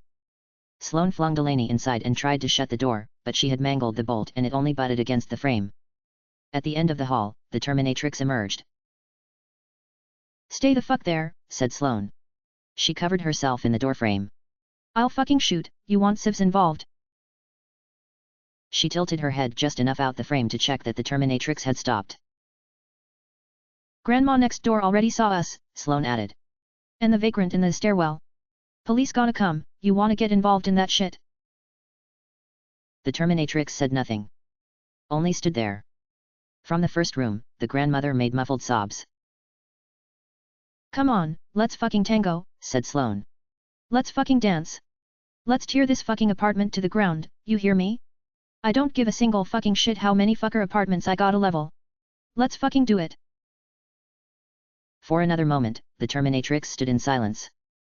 Then, without a word, she slowly backed up, turned, and disappeared down the stairwell. The grandma continued to cry. Sloane settled back with a sigh. The Terminatrix might not be done, might only be considering a new option, but at least she had a chance to catch her breath. She pointed for Delaney to watch the snow-streaked window, but Delaney was already there, staring into the snowstorm. Good, she wasn't totally worthless. Can you heal, are only your barriers gone? I can't do anything, she said. What about the dagger? I have it still. But does it work? Does it prevent healing? Delaney shrugged. Omaha still bled, so. A fair point. Sloane probably should have told her about Omaha beforehand. She tried to remember why she hadn't. Oh yeah, because of the sexual proposition. That happened. Sloane quickly forgot it did. She had better shit to think about anyway. They had holed up in an abandoned apartment, but undoubtedly the police were coming. The weather made travel difficult, and if they tried to escape they opened themselves to an ambush. They could neither stay nor leave. The grandmother in the adjacent room never stopped crying. Love, said Delaney. Sloane turned. Perched on the window, braving the blizzard, its plumage streaked with snow, sat a large raven that stared at them with beady eyes. Shit. Chapter 19, A Visit from the Goon Squad. Sloane hefted her gun and aimed at Claire's bird, but it took wing with a caw and soared into the storm before she could fire. She threw down her gun in disgust and smashed a dent in the wood floor. Fuck, fuck, fuck. She swung a foot to knock a leg off of the table that comprised the sole furniture in the room. We need to move. Calm down, love, said Delaney. Calm down, calm down. Calm down. Sloane seized her by the collar. You have no fucking powers, Delaney. We're stuck on the 5th floor of some fucking apartment in the middle of a goddamn ice storm, and we got not only a Terminatrix but Claire and her fucking army knowing exactly where we are and what kind of fucking position we're in, and... Watch out, said Delaney. Sloane turned in time to take a frying pan to the face. Pain bloomed across her face as she staggered into the corner of the room. Her back struck the wall and she slid to her ass. Get back, said Delaney to the crazed madwoman that charged her. The woman swung the pan again with surprising force. Delaney dipped to the side to evade the blow. I'll knock your blocks off, said the old woman. Breaking into my home, shooting guns in my home, I'll knock you to bits. Please calm down, dear, it's a misunderstanding, we made a mistake. The old woman struck Delaney in the side to render her words no more than a breathless gasp. She raised the pan to bash open Delaney's skull, but Sloane leapt up and levied a punch straight to the small of her back. The arthritic thing froze as her body locked down, stood statuesque for a moment, and toppled to the ground. Upon impact she shriveled into no more than a bathrobe. Sloane massaged her jaw and spit blood. We fucking move, she told Delaney. We blast our way out and regroup. Regroup where? Sloane rammed a fist against her uncooperative and throbbing brain. Regroup? Regroup in? I don't fucking know. Regroup somewhere. Delaney shook her head. This isn't worth it, love. It's not worth it at all. You are exceptionally calm for having no powers. I am not one to freak out. Someone must keep a cool head in desperate times. Please, allow me the task of strategizing. I'm useless otherwise. Is that all right? Sloane grabbed her gun from the ground and hoisted it against her hip. Fine. Fine. Strategize away, Napoleon. Craft the perfect stratagem. Let me hear it. At first, Delaney did not respond. She closed her eyes and pressed her fingertips together, exhaled, and affected a posture of empty serenity, her body straight and plain, the overwhelming whiteness of her outfit and her pale skin swallowing the dank tomb of the apartment. The whistle of wind against the window grew muted as Delaney fell deep into meditation, looking like something from an old Hindu text, an ascetic in repose. The intensity startled Sloane. She warily stepped back to check that nobody snuck up from the hallway. The hallway stretched to the shadow of the stairwell, devoid of life. When she turned back, Delaney opened her eyes. They had become a lambent crimson and blazed with severity. Our first priority is to kill the Terminatrix. Doing so will not only remove a dangerous unknown, but also restore my powers. Excellent strategy, said Sloane. I never would have come up with that on my own. But you did not come up with it, so the point is moot? Delaney stared at her, the rosy complexion and affable demeanor gone, leaving her skin pure and pale. We ignore and avoid Claire Ibsen's underlings until the Terminatrix is dead. Okay, great. And how do we kill her? She can block and heal anything. I don't even know where her soul gem is, if she even has one. Of course she has one. Delaney's voice crept into monotone. She seemed to have changed into an entirely different person, her mannerisms and quirks replaced with a mannequin of thought and ingenuity, an inhuman golem constructed solely to conceive and design. Something like Claire Ibsen. The Terminatrix is a magical girl. She has a soul gem. That kind of worthless comment is exactly the inept commentary we should strive to avoid. Furthermore, the Terminatrix having my powers is to our benefit, because I know exactly the counter. Enlighten me, said Sloane. Surprise. The unexpected. The things that cannot be predicted or planned. The wrinkles in the fabric. The problem is, Sloane Redfern, you are not a surprising person. You do one thing. You have no further tricks. Sloane said nothing. Therefore, I propose two possible solutions to our quandary. Avenue 1, you do as I suggested in Fargo and invent new ways to use your power with the excess energy you received from the Archon. I have little faith in your ability to do that. Avenue 2, Omaha. Omaha. Omaha was specifically added to this equation as an unknown. Regardless of whether Claire Ibsen sent her to Williston, her appearance was designed by the Incubator to confound the time-devouring demon who enslaves this universe. More of this demon shit? What the fuck did any of it have to do with anything? You may not have realized, but Omaha is the reason the Terminatrix failed to slay you in that motel while you slept. She woke you, did she not? And distracted the Terminatrix long enough for you to launch a counter-offensive. She has saved you on multiple occasions during your adventure, yes. Sloane said nothing. Unfortunately, in saving you from initial assassination, she also partially revealed herself to the Terminatrix. Hence, the element of surprise is possibly lost. I doubt we can rely on her to surprise the Terminatrix more successfully than the first time. Okay. Sloane cracked her aching jaw. So you have two possibilities, but both won't work. Great strategy. I doubt Omaha will work. I merely posited my doubt in your ability to adapt, not disbelief at its failure should you actually manage to do so. Basically, the onus is on you to conceive of a new technique effective enough to defeat the Terminatrix. Fuck you, Delaney. Fuck you so much. Sloane drilled her eyes into the floor and tried to conceive a new technique, a surprising thing that could bypass a bubble of blood and nullify infinite self-healing. A new model of gun, a new way of shooting light. It was all she could think. Her arms shivered with rage and she gave up. Worthless. I can't think right now, I can't. Hey. Delaney and Sloane exchanged a glance. Momentarily, Delaney seemed to snap from her trance. Hey! Fargo and the crazy chick. A telepathic voice, projected from afar. But how far? Sloane checked the window, checked the hallway. Nobody there. Who are you? Said Sloane. Name's Hennepin. Pleased to make your acquaintance. I hear you're quite the handful. Nice job on Woodbury's throat, really shut her up for once. Props. Hennepin. The voice was unfamiliar, so not the same Hennepin from when Sloane was here last. What do you want? Said Sloane. Yeah, about that. You see, I kinda want to kill you both. And so do a few other people, who are here with me now. You're on the 5th floor, second apartment, right? Don't bother answering, I already know. Hope you're ready to get fucked, kids. Is Regina Saxophone there? Said another voice. The high-pitched prepubescent voice of Woodbury. Is she there? If you're there, if you're listening, I'm gonna get you for what you did to my neck. You better watch out. Sloane motioned to Delaney. It was time to move, while Claire's goons distracted themselves with aimless braggadocio. They must have the apartment complex surrounded. How many were there?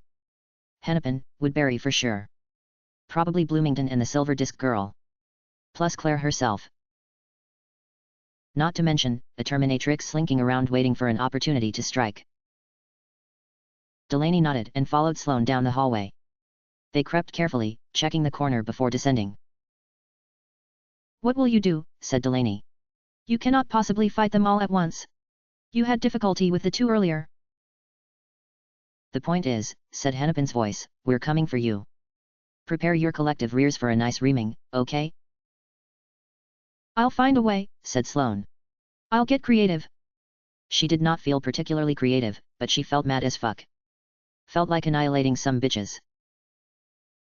They'll expect us to come down the stairs, said Delaney when they reached the 3rd floor.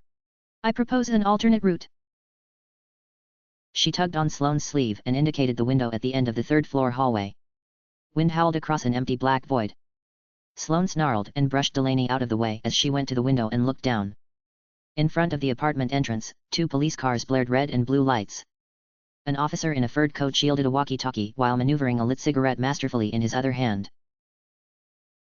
Across the street, at the entrance of the motel, the Terminatrix waited and watched through her Delaney mask. No sign of Claire or her girls, though. From down the stairwell filtered the voices of men. Cops.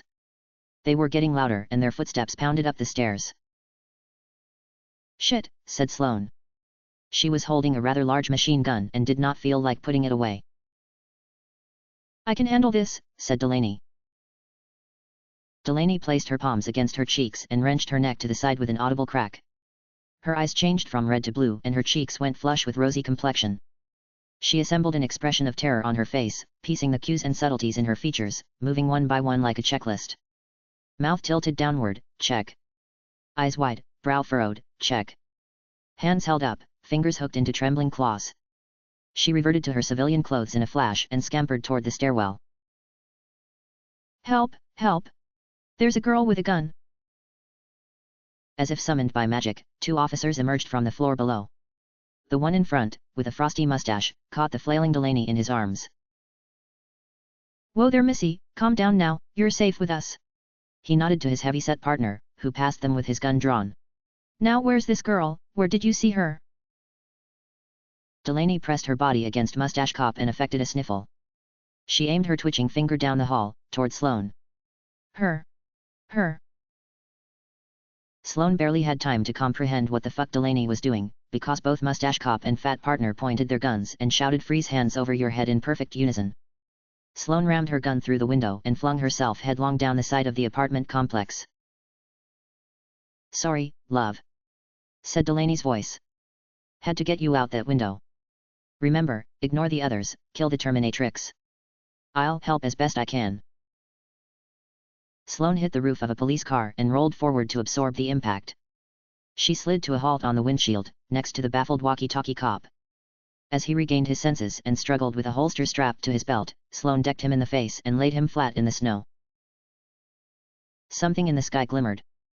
She rolled off the car as a spinning silver disc, nearly invisible from the front, plowed into the car and split the hood clean in half. Another disc whirred after it, forcing Sloane to dive forward to avoid decapitation, and a third soon followed. She staggered to her feet and sprinted through the snow to avoid the constant attacks. Out of the apartment complex entrance emerged Bloomington, her crossbow raised. Sloane wheeled her gun and fired, but a disc flew in front of Bloomington and shielded her. Sloane leapt to avoid the reflected spray of light, hit the side of the tenement, and bounced off. In midair, she sighted the cloaked disc girl on a second-floor balcony, a halo of silver plates surrounding her. Disc girl raised a hand and pointed at Sloane. A disc detached from the formation and whizzed across the air to cleave Sloane in twain. Sloane tucked her head under her knees as the disc zoomed inches above her, nicking her flapping coattails. She cartwheeled back to earth and stuck the landing in the snow. "What in the dickens?" shouted Delaney's mustache cop from the third-floor window. Disc girl noted his appearance with a grimace and sent a disc to block the window entirely. Bloomington leaned from behind her cover and fired an arrow. Too busy landing to dodge, Sloane instead blasted the arrow mid-flight with a spray of gunfire. "Get the fuck out of here, Bloom," she said. "You ain't got shit on me." Hocus pocus. A beam plowed into Sloane's back and she slumped forward with the numb sting of pain that traveled up her spine. A trail of sparkles sped past her face and forced her to sneeze as she swept an aimless arm at Woodbury, her fairy costume marred by the constant spurt of blood that seeped down her throat and chest. Giggling mentally, Woodbury circled around with her translucent wings, whipped her wand, and sent another beam Sloane's way. Sloane already knew Woodbury was bullshit and more annoyance than threat, and as long as she kept Bloomington in her sights she was no problem either. The real focus was Disc Girl. Sloane pivoted her head to watch the discs before they sped to destroy her and rolled against the side of a police cruiser as 3 of them embedded into the ground where she had sat. Sloane instantly assessed Disc Girl as not very smart. She sent all 3 discs to nearly the same spot, when she should have sent only one and fired the others where Sloane might dodge. The realization gave her confidence. She could outsmart these fucking amateurs. "Gotcha now," said Bloomington. She pointed her crossbow at Sloane's head. A policeman mustache cop sprinted out the front of the apartment complex and tackled Bloomington from behind. The crossbow flew from her hands while the cop attempted to wrestle her arms behind her back. His overweight partner skidded beside him, reeled at the silver discs dispersed across the landscape, and pointed a gun at Sloane. Razzle fucking dazzle. A firework sprayed from Woodbury's wand and soared into Fat Cop's face. He threw up his hands and pawed at his searing flesh as Mustache Cop released Bloomington in shock or terror, only to get knocked flat by a second firework. The flares fizzled in the snow and the dazed cops stared at them, forgetting their burns as the light entranced them. Sloane saw her opportunity. She aimed her gun at the distracted Woodbury, who hovered stationary in the air, prime for obliteration. Before she could fire, a disc sliced through the barrel of Sloane's gun and caused it to erupt in a blast of light that sent Sloane skyward. In transit, she had time to wonder why Disc Girl would aim for the gun and not, Sloane herself. Sloane could imagine the thought process, because it was one she might have made. Gun going to shoot. Destroy gun. Don't even think to hit the person. She landed in a dumpster. Literally in a dumpster. Writhing atop solidified trash bags, she kicked her way upright. Her face twitched beyond her control as she pulled something filthy from her hair and discarded it. "Beep boop," shouted someone outside the dumpster. The Terminatrix, appearing now that the cops had been incapacitated. "All of you, cease and desist. You are interfering in the officially sanctioned termination of Sloane Redfern and Delaney Pollock. For your safety, I implore you get the fuck off the street with your bullshit shenanigans, lest your names wind up on my list next." "Who the fuck," said Bloomington, "are you supposed to be?" Sloane pulled herself onto the edge of the dumpster and watched for spinning discs. A tableau of destruction spread from the apartment complex to the motel entrance, 2 crushed police cars, 3 cops in various states of consciousness, a field of half-buried silver circles, streaks of blood, mostly Woodbury's, a smoldering flame where her gun had exploded. 1 car's sirens continued to blare. The Terminatrix and Bloomington, amid it all, stared each other down. Woodbury hovered nearby. But Disc Girl, where was she? "Who am I?" said the Terminatrix. "I am a robot programmed to slay cray betches. Assembled in a maquiladora on the border of Mexico, I crossed the tortilla curtain under sonoran heat and devoured the heads of Gila monsters to absorb their venom. From the coyote I learned wiles, from the tortoise I learned determination, from the cactus I learned how to be a pain in the ass. I met ancient Navajo shamans and smoked boatloads of peyote in a fucking teepee or adobe hut or some shit. In the throes of drug-induced stupor I saw my spirit animal, Mechagodzilla. He said, kill them all. My purpose known, I wandered dust-swept into the city of angels, the city where magical girls go to die. I saw the angels, and they tried to drag me straight to heaven, but I was too much a pain in the ass for them. From those blood-soaked streets I stole my name, Sepulveda, the boulevard of broken dreams. I emerged from that hell on earth better, faster, stronger, harder. At the last word she struck an acrobatic pose, her arms and legs bent at sharp angles, her head tilted dramatically as flames and lights smoldered behind her as though the scene had been choreographed from the start. Bloomington stared, speechless. Sloane vaulted out the dumpster, summoned a new gun, and fired. Her holy bolts rained upon the devastated landscape, a glorious legion of luminous needles that caught the light of the sirens and reflected rainbows across barren tenement walls. Bloomington and Woodbury scampered behind fallen discs while the Terminatrix, maintaining her pose, formed a bubble around herself and did not even deign to look in Sloane's direction. Sloane catapulted straight for the bubble, sticking one foot in front of her with the jagged edge of the heel angled at the fore. If she hit the bubble with something sharp. Her foot sank into the bubble. Deeper and deeper her leg disappeared into the translucent red sheen as the semi-permeable membrane strained to its limit. Just a little more and the bubble would. Sproing. The bubble snapped back and Sloane sailed the way she came. She hit a wall and fell to the ground. The Terminatrix burst her bubble and casually strolled toward Sloane. Sloane had hit her back hard, the pain sharp even through the dampening effects of her magic. She fumbled through the snow for her gun as the Terminatrix stopped and aimed her revolver. Beep boop. Nothing personal.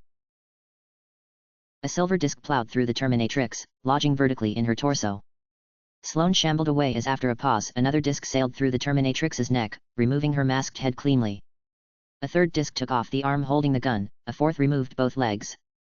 Disc after disc sank into the Terminatrix, forming a crisscross of clean red lines until the entire body gave out in a cascade of meaty sections. The bloodied discs shivered and shuffled together, transforming into one disc that turned horizontal to catch Disc Girl as she dropped from above. Disc Girl stared at Sloane with the same dumb expression as ever, as though incognizant of what she had done. The pieces of the Terminatrix settled with squishy noises and her blood sank into the snow. Delaney had said the counter to her magic was surprise. Well, that was sure surprising. Who the fuck are you? Sloane said. Disc Girl opened her mouth, but for a long time only stammers emerged. Sue St. Paul. Of course. St. Paul, Claire's right-hand girl, her closest lackey and assuredly her strongest. No wonder the girl was an idiot, all the easier for Claire to deceive and control. Much like Omaha. Much like Sloane herself, in a distant past. Had St. Paul fucked up when she diced the Terminatrix? Another dumb mistake, like the numerous tactical errors before? Or had Claire for some reason ordered?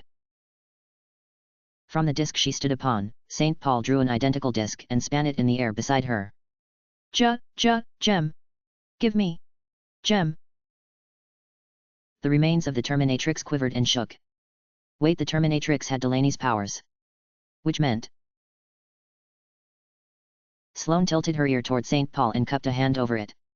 You'll have to speak up, kid. I can't understand you. St. Paul's expression darkened. She clenched her fists and creased her brow. Heavy lines appeared on her forehead as she breathed deeply and said, Gem.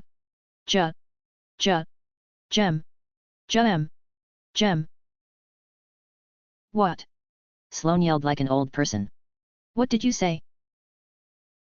The face of St. Paul flushed violet. Gem.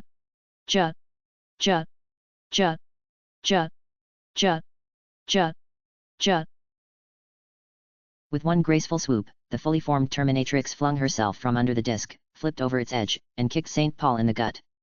She reoriented herself in midair and landed legs spread above the supine and stunned St. Paul.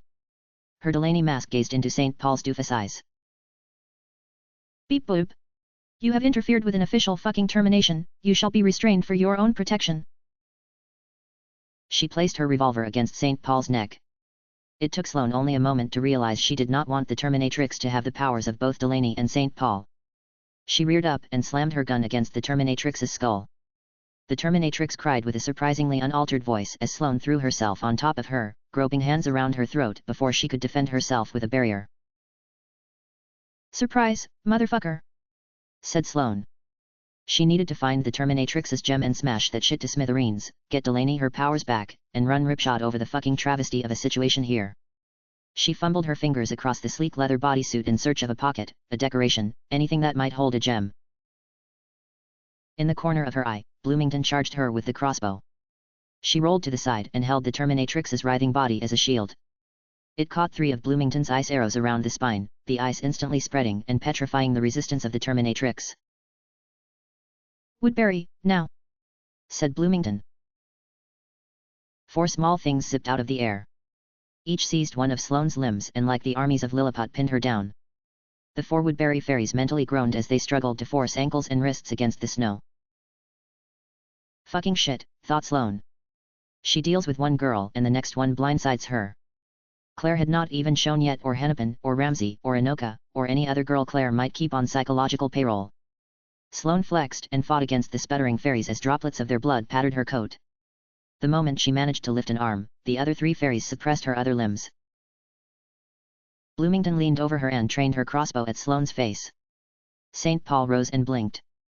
The Terminatrix, body partially encased in ice, made jerky, useless motions and screamed in the dial tone of old internet. Do we kill her, said Bloomington.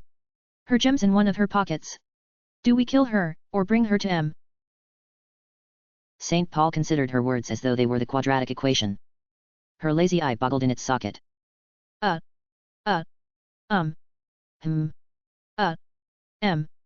said. I wouldn't kill her, if I were you. From the entrance of the apartment complex emerged Delaney, her hands clasped and her serene composure exuding a pale glow. Unless you would all like to lose your throats like your friend the fairy. The Woodberries beat their wings and gurgled snarls. Their expressions twisted from cherubic to demonic, eyes turning red, skin turning pitch, nails gnarling into yellow thorns. Kill her. Kill her. Kill her. Kill her. Their 4 mental voices intoned in unison to create an obnoxious buzz in Sloane's head. Don't do it, said Bloomington. Woodbury, don't fucking do it. With her ruby heels, Delaney brushed aside the dazed cops. I would apologize marring you irrevocably, Woodbury, but you were rather ugly to begin with, so. A ghastly screech filled Sloane's mind as the 4 Woodberries released her limbs and soared for Delaney. The instant of freedom, Sloane swept her foot and knocked Bloomington's legs off the ground. As Bloomington fell, Sloane pulled herself up and levied a punch straight to the face of an unsuspecting St. Paul. Delaney drew her dagger and swung as the fairies blitzed and zoomed around her. Run, love! She shouted. A fairy plowed into her stomach and she staggered backward. Run, and be creative! Bloomington had already risen, while St. Paul clutched a bloody nose. Sloane nodded. Without her powers, Delaney's best purpose was distraction. Sloane could not afford to fight while Claire and possibly more girls arrived. The decision was effortless. She sprinted through the snow, over the cop cars, and down the street. Ice arrows sailed past her, but the heightened reflexes afforded by her supercharged soul gem allowed her to evade them.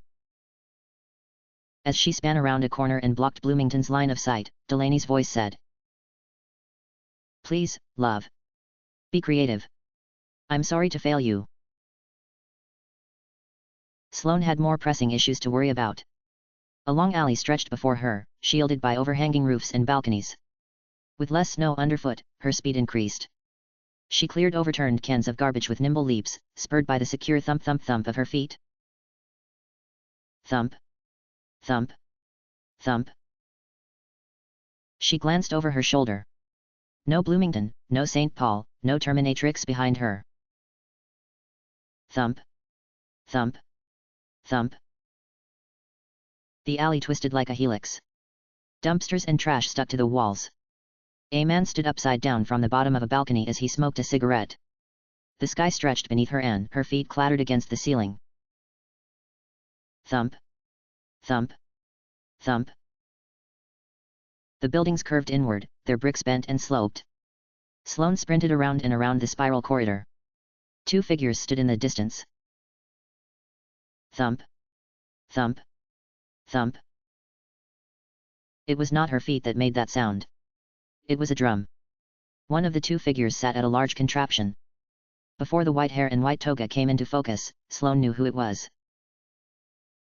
Revealing herself so early would prove a fatal flaw. Sloane whirred the barrel of her gun and dashed along the twisted corridor. She closed her mind to the illusion that contorted her path. Claire died here, and everything ended. It was not a drum at which Claire sat. It was a pipe organ, a grandiose cephalopod of solid brass tentacles that reverberated with the baritone thump as Claire rhythmically dropped one hand on the leftmost keys. How had Sloane confused an organ for a drum? Fuck, what did she look like, a music connoisseur? It made no difference. Sloane had ample time as she corkscrewed down the alley to refresh herself on the mistakes she needed to avoid. 1. Don't get surprised.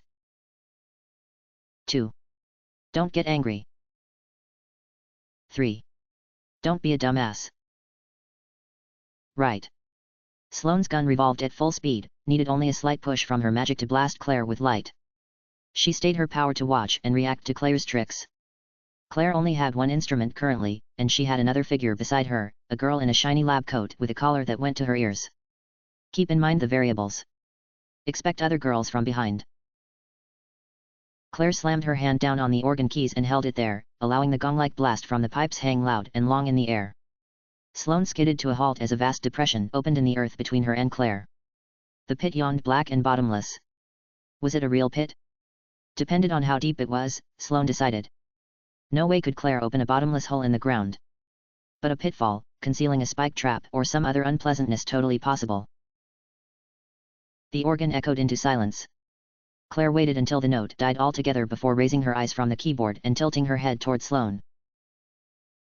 Hello, old friend. Sloane glanced over her shoulder to ensure Bloomington or St. Paul hadn't followed her into Claire's dungeon. She regarded the lab coat girl at Claire's side, a tall Asiatic chick with a broad grin on her face.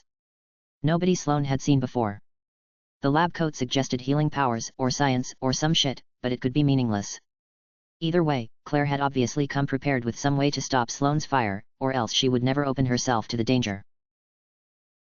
Hello, Claire. The lab coat girl flicked her wrist in a sloppy wave. Hiya, Fargo. We've never met, in person at least. I'm Hennepin. Hennepin, the girl who had taunted them via telepathy. That left only Ramsey and Anoka unaccounted for, as far as the Minneapolis girls went. Either or both could be waiting from any of the curved, misshapen windows strained on the twisted walls of the alley.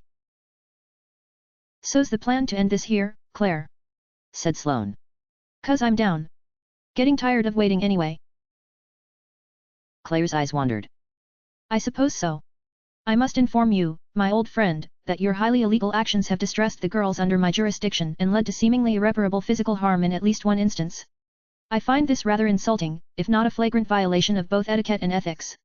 I would say I expected better of you, but frankly, I did not. That voice.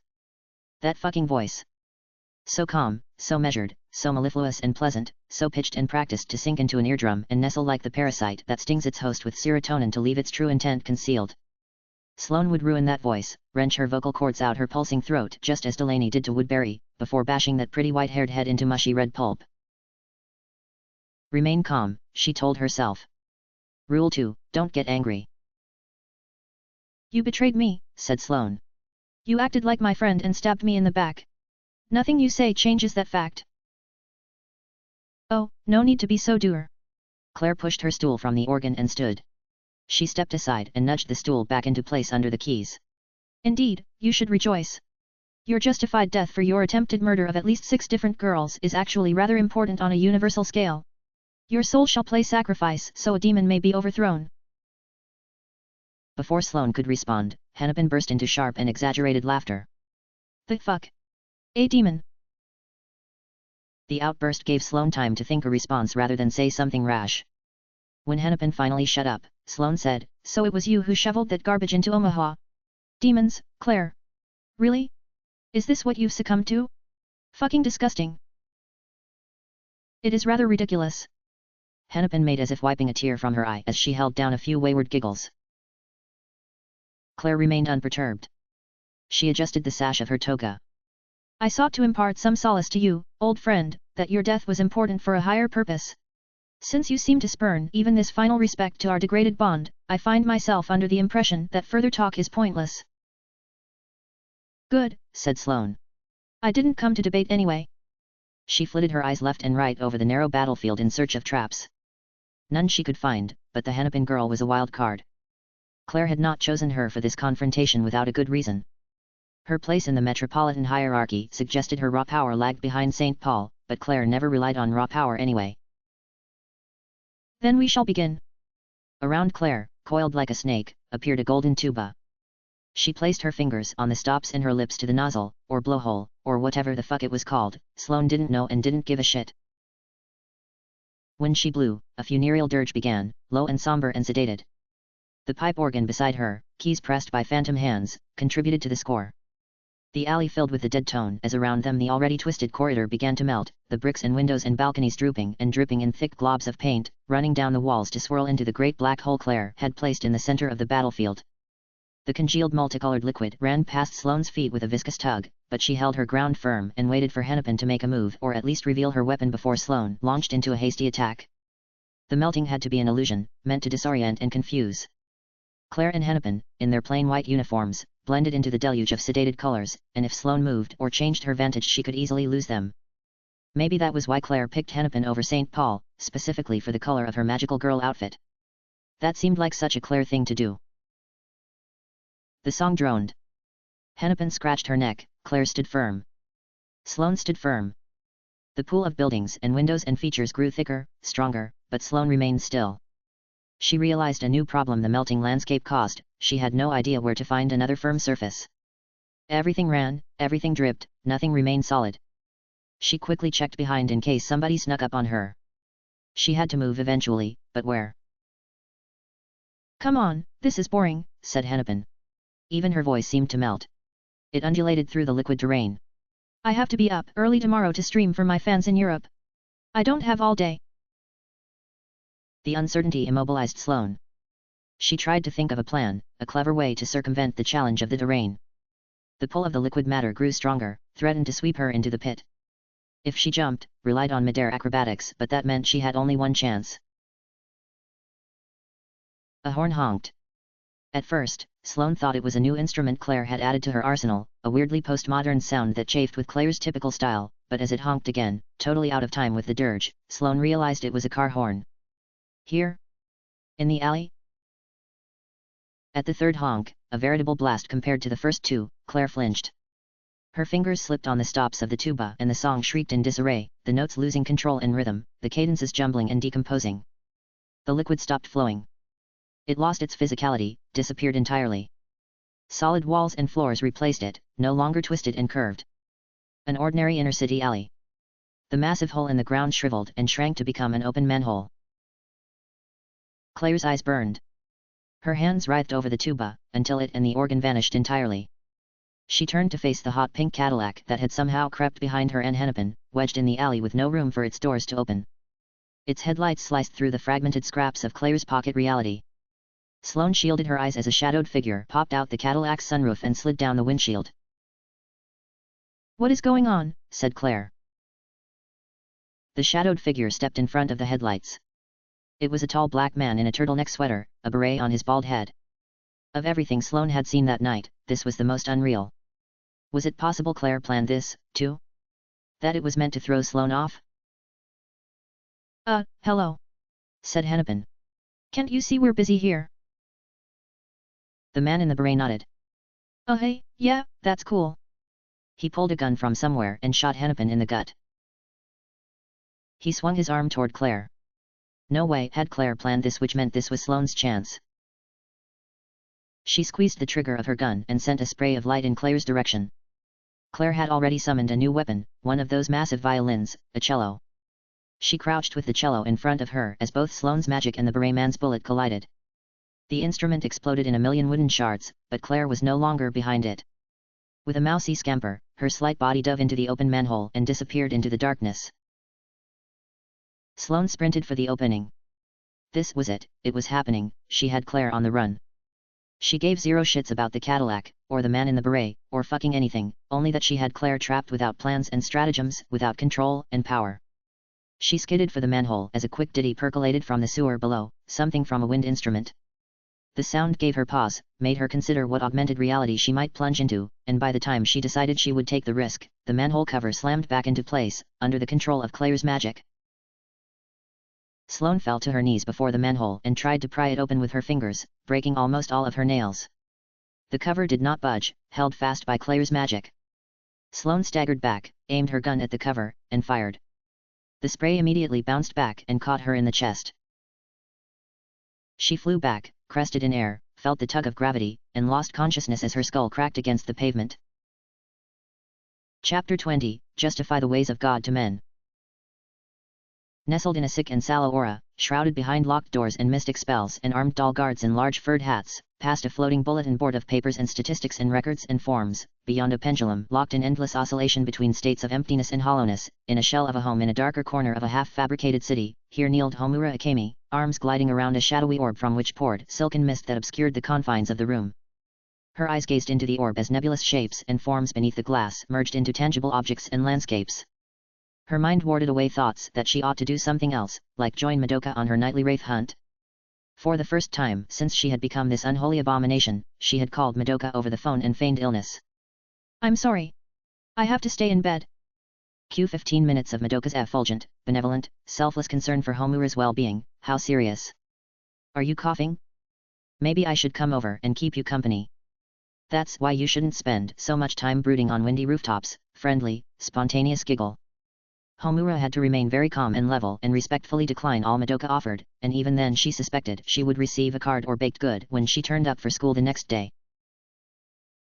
The phone trembling against her ear, Homura told Madoka to seek out Mami Tomoe and join her for the night. Homura had deliberated whether to entrust Madoka to the Tomoe/Nagisa pair or the Miki/Sakura pair. Both had their conservative. Tomoe had a tendency to grow overconfident around Madoka and grandstand to fulfill her pathetic need to be lauded and loved. And Nagisa had dubious combat effectiveness. But Miki and Sakura had developed some asinine tension as of late, and since neither girl had a stellar track record of restraining their emotions while engaged in battle, the odds of a mid-fight blow-up or some similar debauchery were high enough to make Tomoe the favorable option. With Nagisa around, Tomoe would probably affect a more protective mien anyway, but all of these girls had their defects. As an extra precaution, Homura assigned 8 of her 15 dolls to watch Madoka. All of this so she could retroactively observe some events happening halfway around the globe in a frostbitten American city. Like a swirl of detritus, the city appeared in her crystal ball, pillars and houses tiny but growing as her vantage zoomed closer and closer. She sped down the sides of towers, their yellow lights the only warmth inside the sphere. Down, down, down, into the blocks below. The faster Homura waved her hands, the faster she fell into Minneapolis, into the shadowed depths where fallen snow accumulated in a white patna. Her vantage fell atop a squat, horseshoe-shaped structure, a shoddy inn. She span a finger around her sphere to revolve her view and zoomed on a first-floor window. She lingered before this window for a moment, although through its blinds only silhouetted lumps could be made out. The 2 sleeping figures inside were Sloane Redfern and Delaney Pollock, an American and a Canadian respectively, who had teamed up to murder a girl in this city. By all probabilities, their mission should have failed long ago, should have never in fact even formed. Both should have died, either in Williston or through termination. A lone figure tromped through the snow, to the window. This was the person hired to rectify the situation. One Yvonne Litzando Perez, who operated in the incubator's books under the codename Sepulveda. Litzando Perez, lanky and ungainly, arms too long and head tilted, had already transformed. She wore a grey mask like a wraith's face. She stopped in front of the window and stared inside to assess the situation and confirm both targets slept. The incubator had already informed her of each girl's power, as well as the extra threat of their charged soul gems. Litzando Perez was a devastating terminatrix with an impressive history of successful terminations. Redfern and Pollock's extreme levels of power meant nothing, because Litzando Perez could turn those powers against them. Indeed, the stronger the magical girl, the more likely Litzando Perez's success. By all appearances, she was the perfect girl for the job. Homura tapped the sphere. The scene paused. Litzando Perez stood motionless at the window, the snow stood frozen in air. I want you to see this, incubator. In the room's thick mist, only the incubator's head remained visible, its eyes aglow like an emotionless Cheshire cat. I am already well aware of what happened. Really? Homura tapped the sphere again. The scene resumed. Litzando Perez drew her gun and aimed through the window. She took her time to line up the shot. She fired. The window shattered. The blinds crashed down. Both Redfern and Pollock stood, surprised but unharmed by the bullet.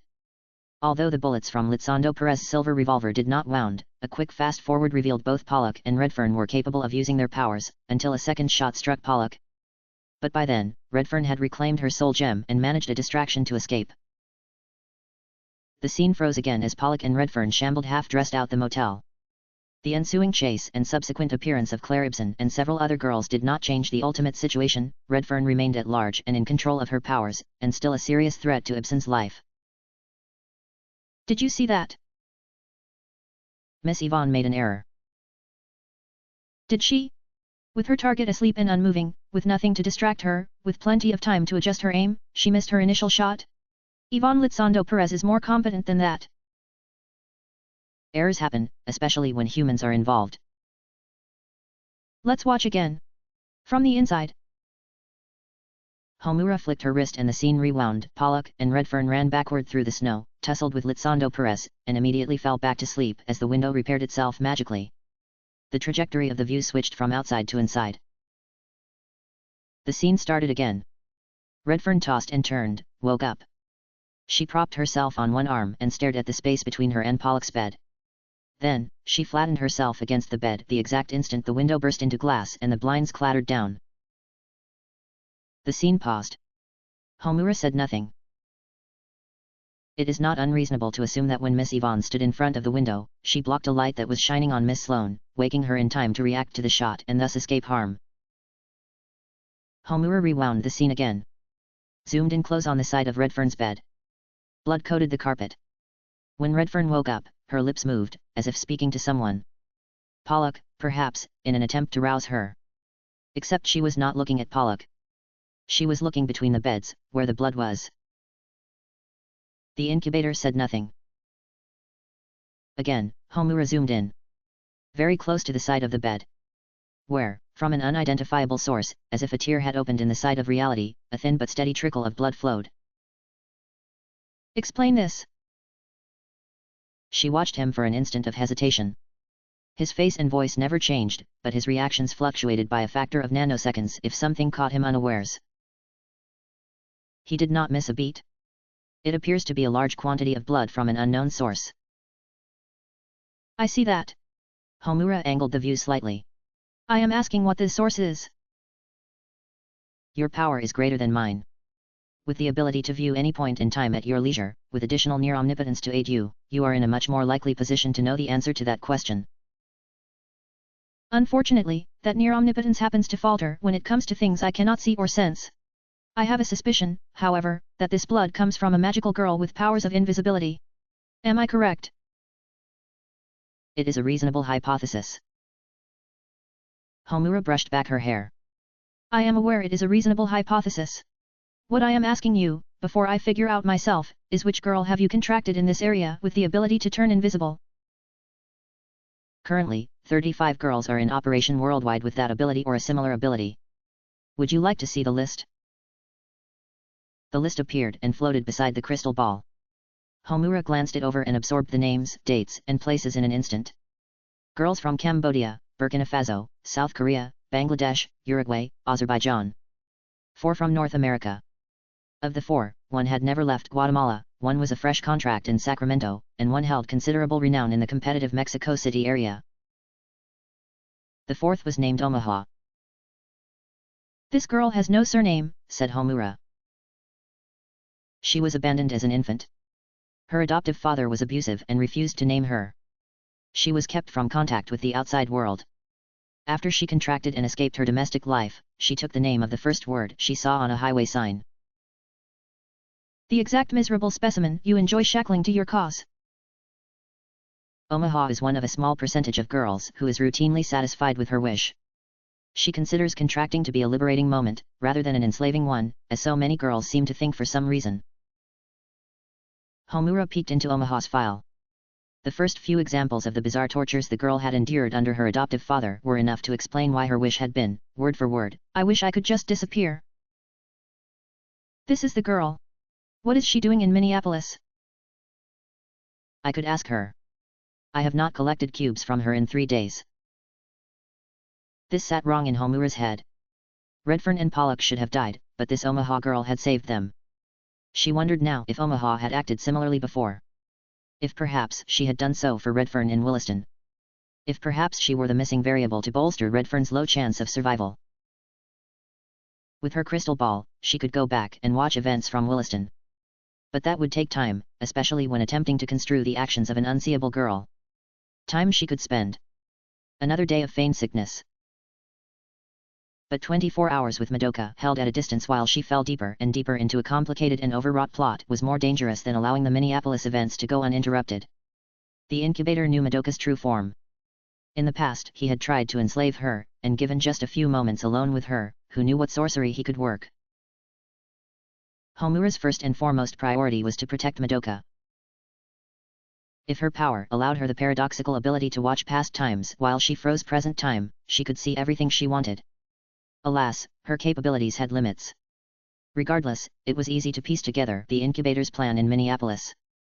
By empowering a girl like Sloane Redfern and turning her loose against her most hated enemy, the incubator sowed the seeds for a Magicide that would unleash spectacular energy levels on the city. Doing so would of course sacrifice the girls involved and wipe a metropolis of millions from the face of the earth, but the incubator's amorality undoubtedly considered those to be acceptable losses for a chance to meet his energy quotas. And since the incubator loved to scheme and plan, he probably considered the possibility of distracting Homura with his machinations in order to enslave Madoka, enslave her, a nice secondary objective. Either way, he won, create an Archon in Minneapolis or capture the sleeping goddess who dreamed the universe. Most of the random details she had already uncovered, such as how Lily Chong, the girl who created the Williston Archon, was now one of the girls stationed in Minneapolis, were probably red herrings meant to confuse her, to cycle her through pointless scenarios, to keep her tied up while he got to Madoka. The incubator knew her enough to know she had a tendency to go in circles with fanatical abandon. And indeed, Homura felt herself tugged toward this Minneapolis mystery, compelled to solve it and bundle each loose end into a neat and cohesive whole, and easily saw herself devoting full sleepless days to reliving obscure conversations and events in dismal small towns of the American Midwest to do so. But she overcame that compulsion, because Madoka was more important. Her first and foremost priority was to protect Madoka. Fall height. Sta height. Lugnor. Stalls. Instantly, the 4 dolls she named appeared as a snickering congregation in the mist beside her.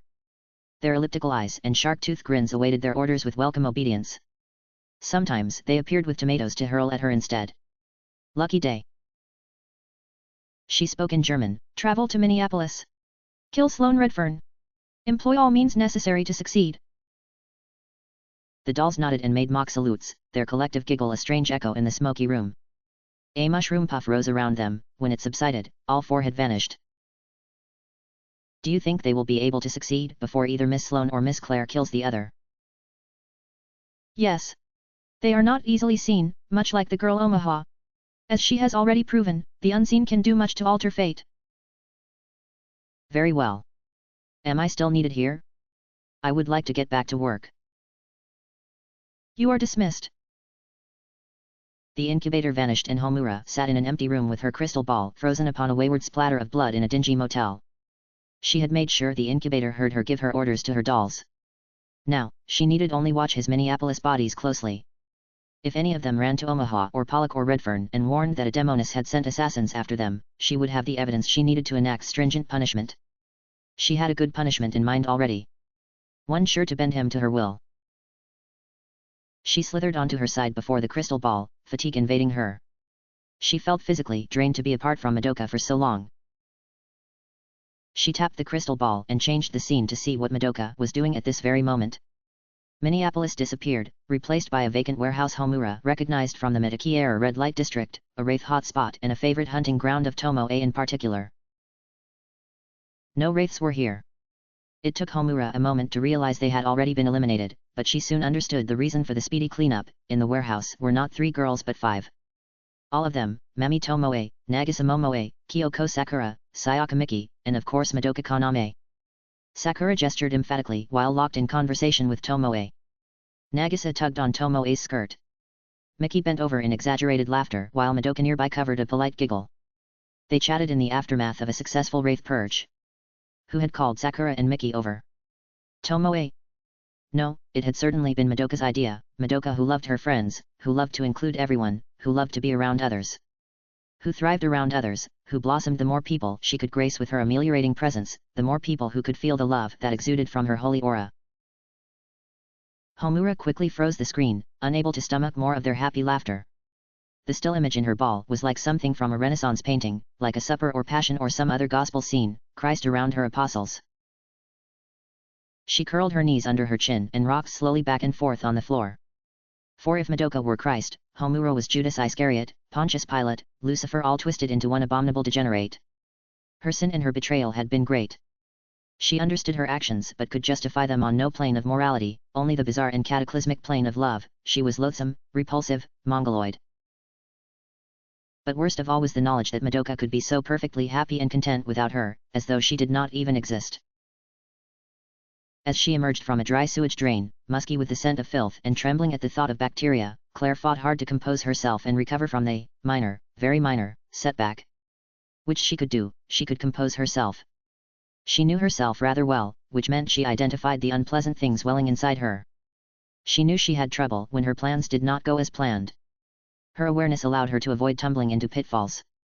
In this case, she reassured herself that Sloane's escape, while regrettable, did not signal the end or even reversal of fortune. True, Claire had hoped to slay Sloane tonight, rally her unruly underlings against the Archon Sloane's death would surely create, and by morning be on a flight to Magica. But she need only rework her schedule, have her bird Mathis track Sloane down, and finish Sloane tomorrow. First she needed to regroup with her allies and assess her losses. Roll call, she projected telepathically. The sewage pipe had deposited her in a generic stretch of urbanity. Where have you all gone? St. Paul, Bloomington, Woodbury. We're getting the fuck out of here, said Bloomington's voice. Before those police wake up, or the goddamn Terminatrix. Terminatrix? The incubator had mentioned one of those might appear, but Claire feigned ignorance nonetheless. She was able to get a decent read on Bloomington's location from her magic. It was farther than expected. Yeah, fuck-ass robot bitch. Tried to go for Fargo, got in a fight with St. Paul. I froze her but she's thawing out, it makes me nervous. Take the Terminatrix's soul gem. We will bring her back to headquarters. Fuck that. I ain't doing jack dick to a Terminatrix. I ain't getting my name on no Cube list. We have Regina Saskatoon, Woodbury's voice chimed in. We kill her, right? We fuck her up? No, said Claire. We have to interrogate her first. Worry not, we will restore your throat, Woodbury. However, Fargo escaped. I must speak with Regina Saskatoon and gather more intelligence before removing her entirely. Okay. Woodbury's tone was sullen. Normally, Claire would avoid killing Regina Saskatoon altogether. Merely incapacitating her by taking her soul gem would suffice. But the issue of Woodbury's mutilation complicated matters. Fuck, said Bloomington. These police are waking up. We're getting the fuck out. Claire ambled over a drab and frozen city street. She wrapped her scarf tight to keep it from flying off. Very well. Leave without making a scene. Take Regina Saskatoon and the Terminatrix and reconvene at headquarters. Understood? Yeah sure, shit they calling for backup. We're fucking gone. Claire stooped her shoulders forward to gain more traction against the wind and headed homeward. The others reached her house first, having taken rides on St. Paul's flying saucers. She found them in her room, Woodbury painting the carpet a fresh coat of blood from her hemorrhaging neck, Regina Saskatoon seated in the corner under the vigilant guard of St. Paul. Bloomington paced by the desk, Regina Saskatoon's soul gem in her hand. The Terminatrix is not here, said Claire. I told you I ain't touching her. I told you to bring her. Yeah, and you tell me jump off a bridge, I ain't gonna do it. Shoot. Bloomington tossed Claire the soul gem. Claire had little faith in her hand-eye coordination and allowed the gem to hit the carpet before kneeling to retrieve it. The Terminatrix isn't going for us, said Woodbury. She just wants Fargo. Which is what we want, too. Why would we stop her anyway? Bloomington nodded in agreement, and even St. Paul seemed to stare at Claire for an explanation. A valid question. Claire had her own reasons for wanting the Terminatrix out of the picture, but she could not inform her subordinates. Although she hated lying, she recognized its necessity now. I wished to strike an alliance with her to fight our mutual foe, exactly as you posited, Woodbury. She unwound her scarf from her neck and folded it neatly into her dresser. However, I begrudge none of you your hesitation in handling such a dangerous girl, and I apologize for asking you to do something you were so uncomfortable doing. It truly was an oversight on my part. Bloomington shrugged. Terminatrixes are kooks anyway. They don't work with nobody. Where? Said St. Paul. Hennepin. Where? Ah yes, said Claire. From a case on her desk she extracted a hand mirror. She did not consider herself a vain person, but slovenliness in appearance distressed her. Snow had accumulated on her shoulders and in her hair in thick clumps. I mentioned earlier that Fargo escaped. I did not discuss how she did so, and what happened to Hennepin. Oh no, said Woodbury. Hennepin, she's not dead, is she? I cannot say for certain. She and I confronted Fargo and initiated combat, but shortly thereafter a pink Cadillac barreled down the alleyway and disrupted us. A man in a beret emerged and, without warning, shot Hennepin. When he and Fargo conjoined to fight me, I was forced to abscond. A pink Cadillac? Said Bloomington. What the fuck? A man in the beret? That's straight bullshit. Claire hoped to end this conversation rather quickly. She could predict everything they would say and would much rather speak with Regina Saskatoon, who stared silently from the corner of the room. But she could not let her strained relationship with her subordinates deteriorate further. On the contrary, it was quite a real occurrence. I also believe one of us may know the owner of this pink Cadillac and the employer of the man in the beret. Am I correct, Woodbury? From the first mention of the bizarre event, Woodbury had grown even more inward. She rocked against the edge of Claire's bed. Oh no. Oh no, she did it. It's okay, Woodbury, said Claire. She attempted to sound reassuring, difficult normally but even harder with her interest in this conversation so swiftly waning. Tell me, who did it? Who is this she of which you speak? Ramsay. She just bought that Cadillac, she was bragging about it when I last went to, you know, work for her. Oh no, oh no. How could she kill Hennepin? How could she do that? Yeah, said Bloomington. How could she kill a girl nobody barely spoke to and nobody liked anyway? Fucking unconscionable. While Woodbury stared into the ground, Claire attempted to look ponderous, although she had already pondered the implications of Ramsay's betrayal at length during her walk back. On one hand, Ramsay had the motivation. Neither she nor Claire liked one another much. However, Claire had doubted Ramsay was the type for such a brash action. She was a sniveling coward, a spineless fop who layered her fears beneath folds of braggadocio. Tactically, it meant little. Ramsay was the weakest magical girl in Minneapolis-St. Paul, weaker in raw power than even Anoka, although she surpassed Anoka at least in experience. The kind of weakness that takes root in a system and propagates its own existence at the detriment of the whole. Ramsay ought to have, like most of her fellows from the Sloane Redfern era, died quietly and been replaced by a more capable girl. Instead, in Sloane's absence she seemed to only coil her tendrils tighter. At least this betrayal gave Claire the opportunity to oust her. I don't understand, said Woodbury. I thought it was nice here. I thought girls didn't kill girls here. Now Fargo showed up, and everyone's fighting, and turning on each other, and goddammit it's horrible. Ramsay's been here a long time, said Bloomington in seeming non sequitur. She remembers when Fargo used to rule. Makes me wonder what she knows that we don't. Yes, yes. Bloomington babbles continued misgivings and suspicions. Woodbury suspects nothing and laments the chaos. All expected, all accounted in Claire's designs. It is no secret that Ramsay harbors dissatisfaction with my rule, said Claire. I have attempted numerous times to extend an olive branch to her and propose a more symbiotic relationship, but she is committed to her petulance. And how, said Bloomington, pacing up and down the room, how do we even know you really did get attacked by some pink Cadillac you claim belongs to Ramsay? Nobody saw it that's here now. Maybe you made it up so you could get rid of Ramsay while you get rid of Fargo. Woodbury sniffled with a spurt of blood from her throat. No. It makes sense. Ramsay always used to say things like how she didn't like M. But I always thought she was joking, you know how she is, it's so hard to take her seriously. I'm so sorry, I'm sorry. The poor creature rolled onto her side and began to sob. She really had made a rather repulsive mess of Claire's room. Nothing some magic could not ameliorate, but if Claire had to stare at more squelching internal fluids she would be displeased. She hoped Woodbury and Bloomington had said their fill, so Claire could appropriately shoo them from her room and have some time alone with Regina Saskatoon. Woodbury, please. It is all right. You did nothing wrong, considering the circumstances. Claire kneeled beside the wretch and attempted to touch her shoulder, but her fingers hovered over the cloth of Woodbury's jacket as if polarized. You're distressed. It has been a long day. You have been involved in not one battle between magical girls, but two, and sustained a terrible wound for your trouble. I appreciate all you have done for me and this city, Woodbury. Please, there is no need to cry. And then, said Bloomington, having wandered near Claire's shelves, and then there's this shit with the Terminatrix. You know, this is all straight bullshit. Stop talking to Woodsy like you give a damn about her. She ain't doing well. When you gave the order to leave Regina whatever alive instead of kill her on the spot, you should have seen how mad she got. Furious.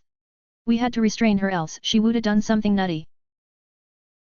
This revelation only deepened Woodbury's pathetic sobs. She writhed on the bloodied carpet, her neck undulating with spasmodic twitches as strangled, hoarse croaks forced their way out her throat. It was really quite nauseating. I'm sorry, I'm so sorry. I know you ordered us to bring her to you alive, I know you did, but I want to speak again. There. The fish Claire had hoped to bait, the key conversational fragment that would allow her to segue into a new topic and out of this horrid conversation that made Claire only feel more disorganized. Truthfully, she ought to allow Bloomington and Woodbury to leave permanently. They had served their purpose by scouting Sloane's tricks and now comprised only extra muscle that balanced poorly against the weight of their emotional strife. She feared Woodbury might start having issues with despair if things kept up, and nobody wanted a girl on the brink. Simply unreliable. Woodbury, I want you to be able to speak again, too. Therefore, I propose you and Bloomington go home and rest. Recharge after such a strenuous day. Allow me to speak to Regina Saskatoon privately and divine tactical information about Fargo. Once I do, we will find a way to heal you. Does that sound acceptable?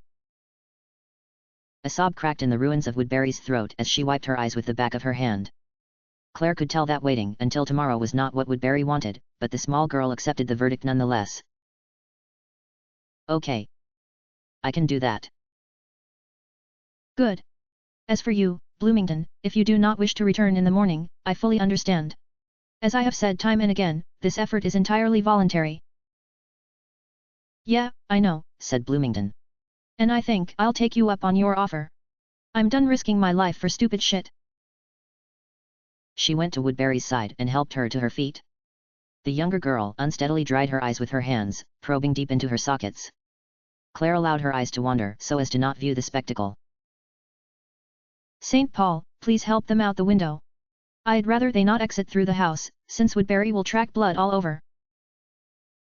For some reason, this statement only caused Woodbury to renew her sobs. Thankfully, Claire did not have to listen for long, as St. Paul grabbed Woodbury and carried her to the window. She placed Woodbury on a silver disc that hovered just outside and carefully directed it to the ground. For a brief moment, Claire and Bloomington remained alone in the room, well, alone except for silent Regina Saskatoon. While Claire was perfectly content to say nothing and allow silence to reign in this short period, Bloomington had other ideas.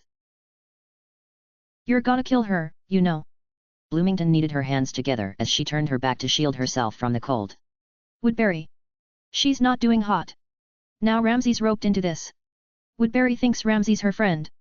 Hell, she thinks we're all her friends. She isn't gonna want to fight Ramsay if it comes to that.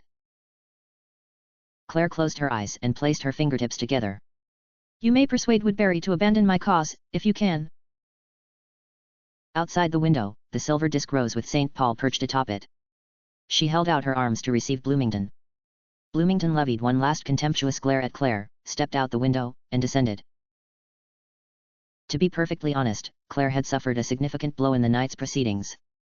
Hennepin lost for certain, Bloomington and Woodbury possibly lost, Ramsay added to the list of enemies. That left only her, St. Paul, and the hitherto underutilized Anoka, the latter of whom Claire had refrained from enlisting because the unique advantages afforded by her very situational powers would have been rendered useless by Regina Saskatoon's barrier magic. However, Claire had to remember that although she had lost quite a bit, Sloane had undoubtedly lost a far more pivotal piece of her arsenal. Without Regina Saskatoon, Sloane was nothing.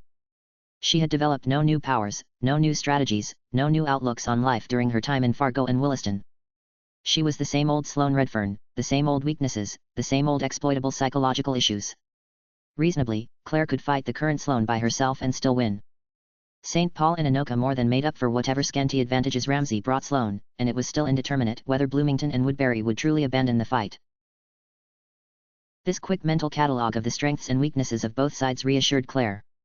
She maintained the edge in the conflict between her and Sloane. Her chief worry, she thought as St. Paul rose again and stepped through the window, was that the Terminatrix would get to Sloane first. That was unallowable. St. Paul brushed snow off her cloak and shut the window. A refreshing silence fell over the room in Bloomington and Woodbury's absence. I am glad you, at least, will never desert me, Claire said to her chief lieutenant. St. Paul bowed her head. Thank you. True friends are a rare and precious commodity that I truly do not deserve, said Claire. She regarded the vast red splotch in her carpet and sighed. Sometimes she regretted the things she could never be, although she never allowed this regret to manifest into a more destructive emotion. Instead, she found solace in the fact that what she was basically inhuman she was exceptionally good at being, rather than those sordid and unhappy types who often betray their own natures due to intemperance or other venial sins. Claire Ibsen was a name fated to wander friendless and isolated for eternity, but her overall acceptance of that fact made her far more capable of the celestial position to which she aspired than said position's current occupant, who her sources indicated groveled regularly in the sink of her own incontrovertible loneliness. The fleeting feeling of regret passed and Claire steeled herself for the far more important conversation she intended to have that night. She turned toward Regina Saskatoon. Now, shall we begin? Regina Saskatoon sat with her knees folded, her sweater streaked with blood and her dull blue eyes aimed listlessly at nowhere in particular. So you're this Claire Ibsen I've heard about. I am the one who goes by that name. And yours? Regina Saskatoon is a cumbersome moniker, I would prefer a more elegant one. Delaney. She tilted her head as if examining Claire in more detail. You know, you don't quite live up to the hype. Sloane made you out to be some sort of untouchable goddess, but you look like yet another clever girl who thinks she knows everything because she knows more than those around her. Let us first tackle the key issue that will decide the direction of our conversation. Can you break the curse on Woodbury's neck? Delaney shrugged. If there's a way, I dunno. Claire nodded. You understand, of course, this means I must kill you once our conversation is over. I have given my word to Woodbury I would have her healed before the night is through. I do not hope to strain my relationship with my subordinates. She reached into her jacket and retrieved the soul gem that Bloomington had tossed her. A small, round ruby meant to fit into the clasp of a long white gown. In its untransformed state, it filled an egg-shaped container, much like the gems of all other girls. With it in Claire's possession, Delaney had no chance of resistance. That your natural hair color? Delaney asked. Yes. I am an albino. Why do you ask? No reason. Claire understood that such a response merely concealed the true reason, which made her curious, if not disconcerted. Who knew what odd interests or associations this girl might have with albinism? The reason I mentioned earlier that your ability to heal Woodbury would direct our conversation is that it means my interrogative techniques must by necessity be through pain, rather than through mere threat of death. Were you capable of healing her, your death would be unnecessary, perhaps even inconvenient when we could simply restrain you. I would not then need, as I must now, force you into a state in which you beg for death, where death becomes your only salvation, and I need merely receive the answers to my inquiries before I grant such an ending. I am not, as my old friend Sloane Redfern may have depicted me, a monster. I do not delight in bringing pain, I do not revel in death. I have done things to bring pain and things to bring death but only for a clear and rational purpose. When I slay you, I will feel a twinge of negative emotional response to my own actions, but that feeling will not be severe enough to stay my hand. I am, you may have conjectured, somewhat unhindered by how I feel. Sloane told me you wished to not feel any despair. Claire turned Delaney's soul gem over in her hand. Beside the window, St. Paul looked from girl to girl, uncomprehending of their words. Surely, given her pitiful understanding of the emotions of others, she misinterpreted my reason for such a wish. I think she did too, said Delaney. She said you did it to power yourself up. Make your soul gem incorruptible. But I don't think so. I thought, what kind of girl would make a wish to feel no despair? What would she be thinking and feeling at the time she made that wish? Claire stared forlornly forward. The conversation had taken a fortuitous turn. If Delaney believed Claire an overall sympathetic human being, regardless of the truth of the matter, it would make the horror of the things Claire was to do all the greater, increasing the impact of her torture. At the same time, Claire remembered what Calgary had said online about the infamy of Regina Saskatoon. That she too was known for murder and sociopathy.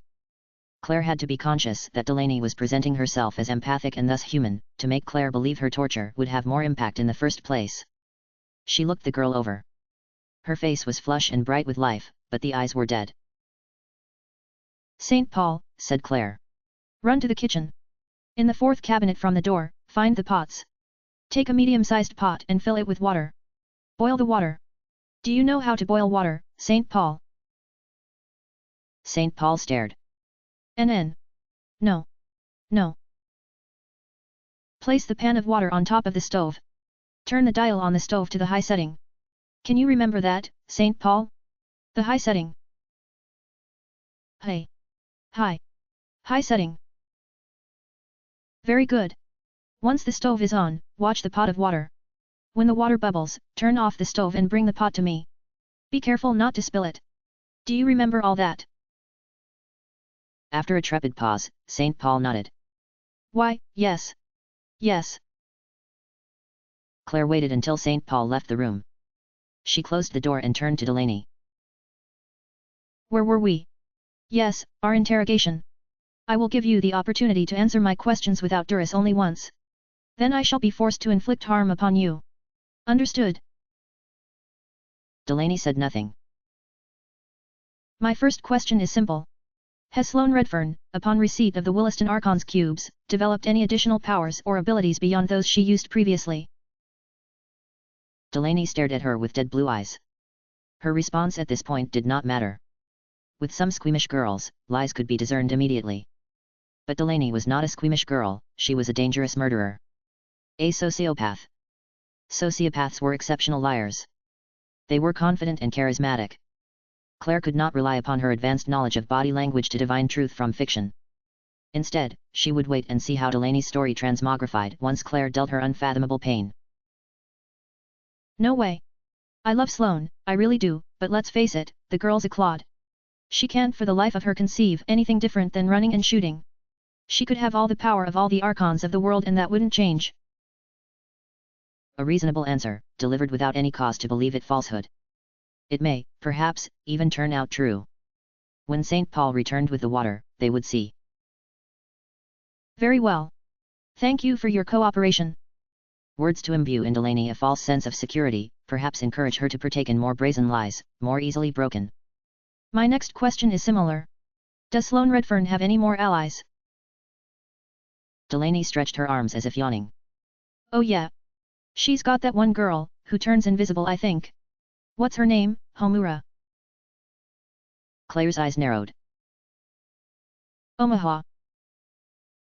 Right, said Delaney. That's the one. So you know her too? Okay.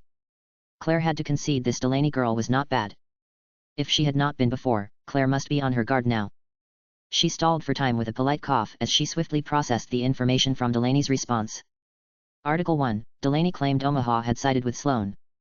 Such an outcome accounted for Omaha's failure to report to Claire after the incident in Williston, but an alternative possibility was that Delaney and Sloane had killed Omaha, and now Delaney used the knowledge that Claire was unaware of Omaha's fate to lead her astray. While an interesting answer, it was one that Claire would, as before, determine more readily once St. Paul returned with the water. The more uneasy part of the response was the rather interesting mispronunciation of Omaha's name. Claire would very much like to ask a question about it, but she feared that if she did, she would reveal more about herself than Delaney revealed to her. My next question is a tad more personal, if you don't mind. Would you mind elucidating on the girl you murdered in Saskatoon several years ago? For an instant, Delaney's face twitched, and Claire knew she had touched a nerve. I don't see how that's relevant here, Delaney said. I am simply curious. Delaney recovered as rapidly as Claire expected. She grinned wolfishly as she said, I killed a girl simply because I wanted. I didn't just kill her, either, I also got a little sexual gratification out of her body before I did. Nice, hey. Calgary had not mentioned rape in her catalogue of Delaney's sins. It was possible that Delaney spoke truth, and equally possible she fabricated the event to unsettle Claire.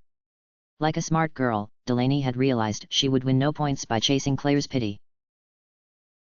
I thought about doing the same to Sloane, too, Delaney continued. Tie her up, get what I wanted out of her, leave her dead and end a lot of people's hopes and dreams at the same time. She's got a certain rugged beauty to her. An aesthetic of deprivation. I love her gaunt form, her sallow cheeks. It really stirs the necrophiliac in me. Claire attempted to remember her next question. I know it's not the way this is supposed to go, but let me ask you a question real quick, love. Do you mind if I call you love? It's a quirk of mine, sorry. Anyway, I was wondering, you seem to have a certain fixation on our emaciated mutual friend as well. Have you ever thought of, having your way with her? God, just thinking about her cute little shrieks of pain makes me wild, don't you agree? Claire's hands clenched. I have never and do not intend to partake in sexual activity of any sort for the duration of my life. Delaney gave a girlish giggle. Beautiful. Simply beautiful, love. A truly Cubesque way to answer a question by not answering it at all. Don't worry, love. She winked. Your secret is safe with me. This was highly inappropriate. Claire struggled to overcome the mixture of revulsion and uncertainty that pervaded her. How could this Delaney girl have her at such odds, and so quickly? Claire had underestimated her. From the mispronunciation of Omaha and now this, which she had not anticipated in the slightest. The door swung open and St. Paul rushed in with a pot of water, which sloshed out and nearly seared Claire's skin. Careful, you brainless oaf! She snapped. St. Paul stared back aghast. Immediately, Claire realized her mistake. As St. Paul began to sob, Claire hurried to placate her. No, I'm so sorry. That was truly an unforgivable thing for me to say, I didn't mean it in the slightest. I am sorry, so sorry. It took a full 4 minutes for St. Paul to quit crying, all the while the boiling pot of water trembling in her hand. The girl could grow distressed at the drop of a hat, but piecing her back together took an inordinate amount of time. After a few hundred apologies, St. Paul finally dried her eyes with a finger. Here, let's get that pot out of your hands, said Claire. Place it on my desk, atop the notepad. St. Paul complied. Claire had arranged in advance the college-ruled notepad to be atop the desk in order to act as coaster, specifically to establish the idea in Delaney's mind that Claire had not arranged the impromptu torture in advance at all.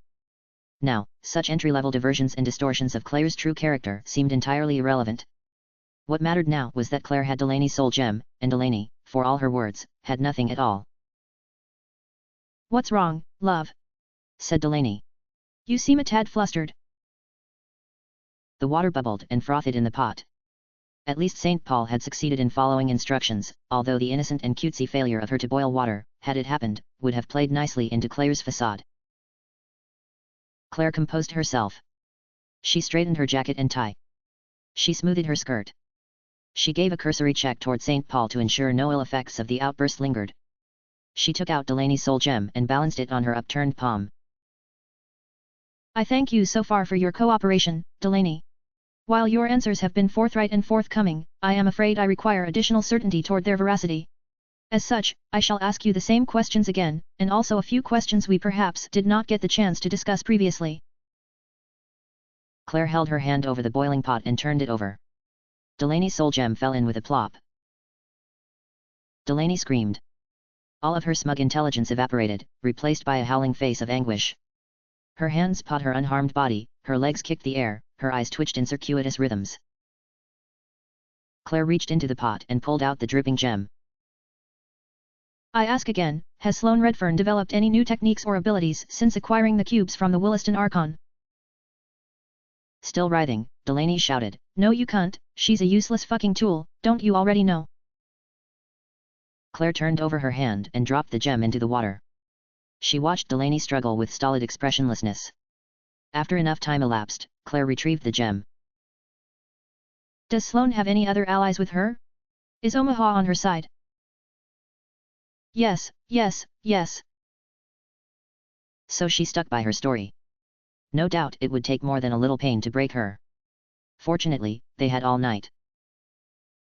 Again the gem went into the water. Again Delaney screamed. Claire wondered whether her neighbors or her parents might investigate, but the storm outside served a nice muzzle to the shrieks. Claire retrieved the gem. What has the incubator told you of Homura Akemi? Who? Said Delaney. Again the gem went in.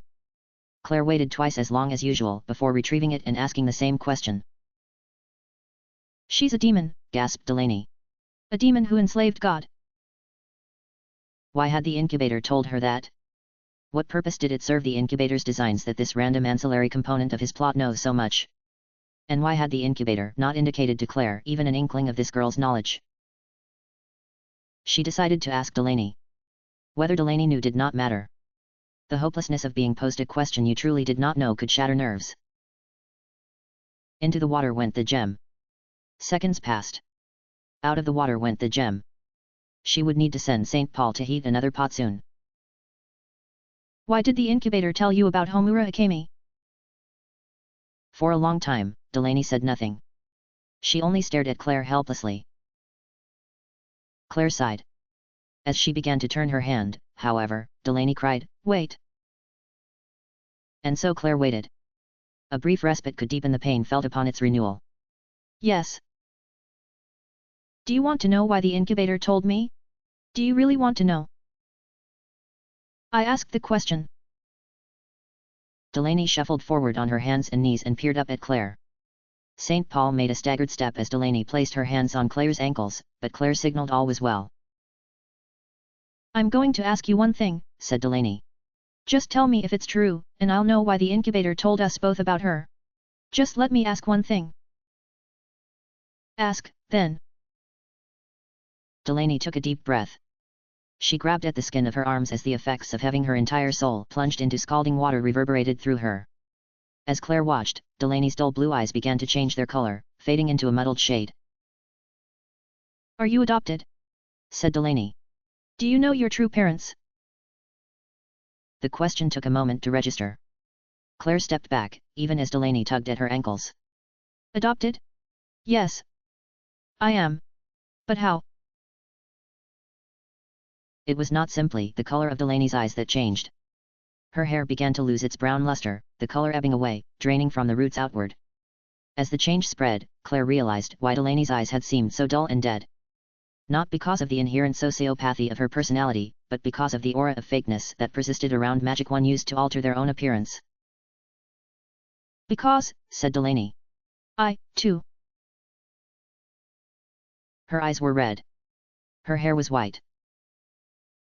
The strength gave from Claire's legs. She sat hard on the bloodied carpet. St. Paul rushed to her side and placed her hands on Claire's shoulders, but Claire stared ahead, stared at the albino doppelganger. Selma Smith, alias Woodbury, did not sleep that night. You can't sleep with your neck torn out. It doesn't stop bleeding. If you lie down it gets in your mouth. She tried, she really did, but all she managed to do was bloody her sheets and make her bed untouchable, a brimming marsh of her own blood. She whittled away the night stuffing the gaping hole with tissues, running it under the shower nozzle, crying and screaming and punching the floor and hoping, praying for M to hurry up and kill the fucking bitch, break the curse, heal her. Please, God. Please let her be healed. Please God please. After 7 hours of this, when the darkness ebbed from the windows and the dull grayness of a stormy winter morning replaced it, Woodbury curled up in her corner and prayed instead for death.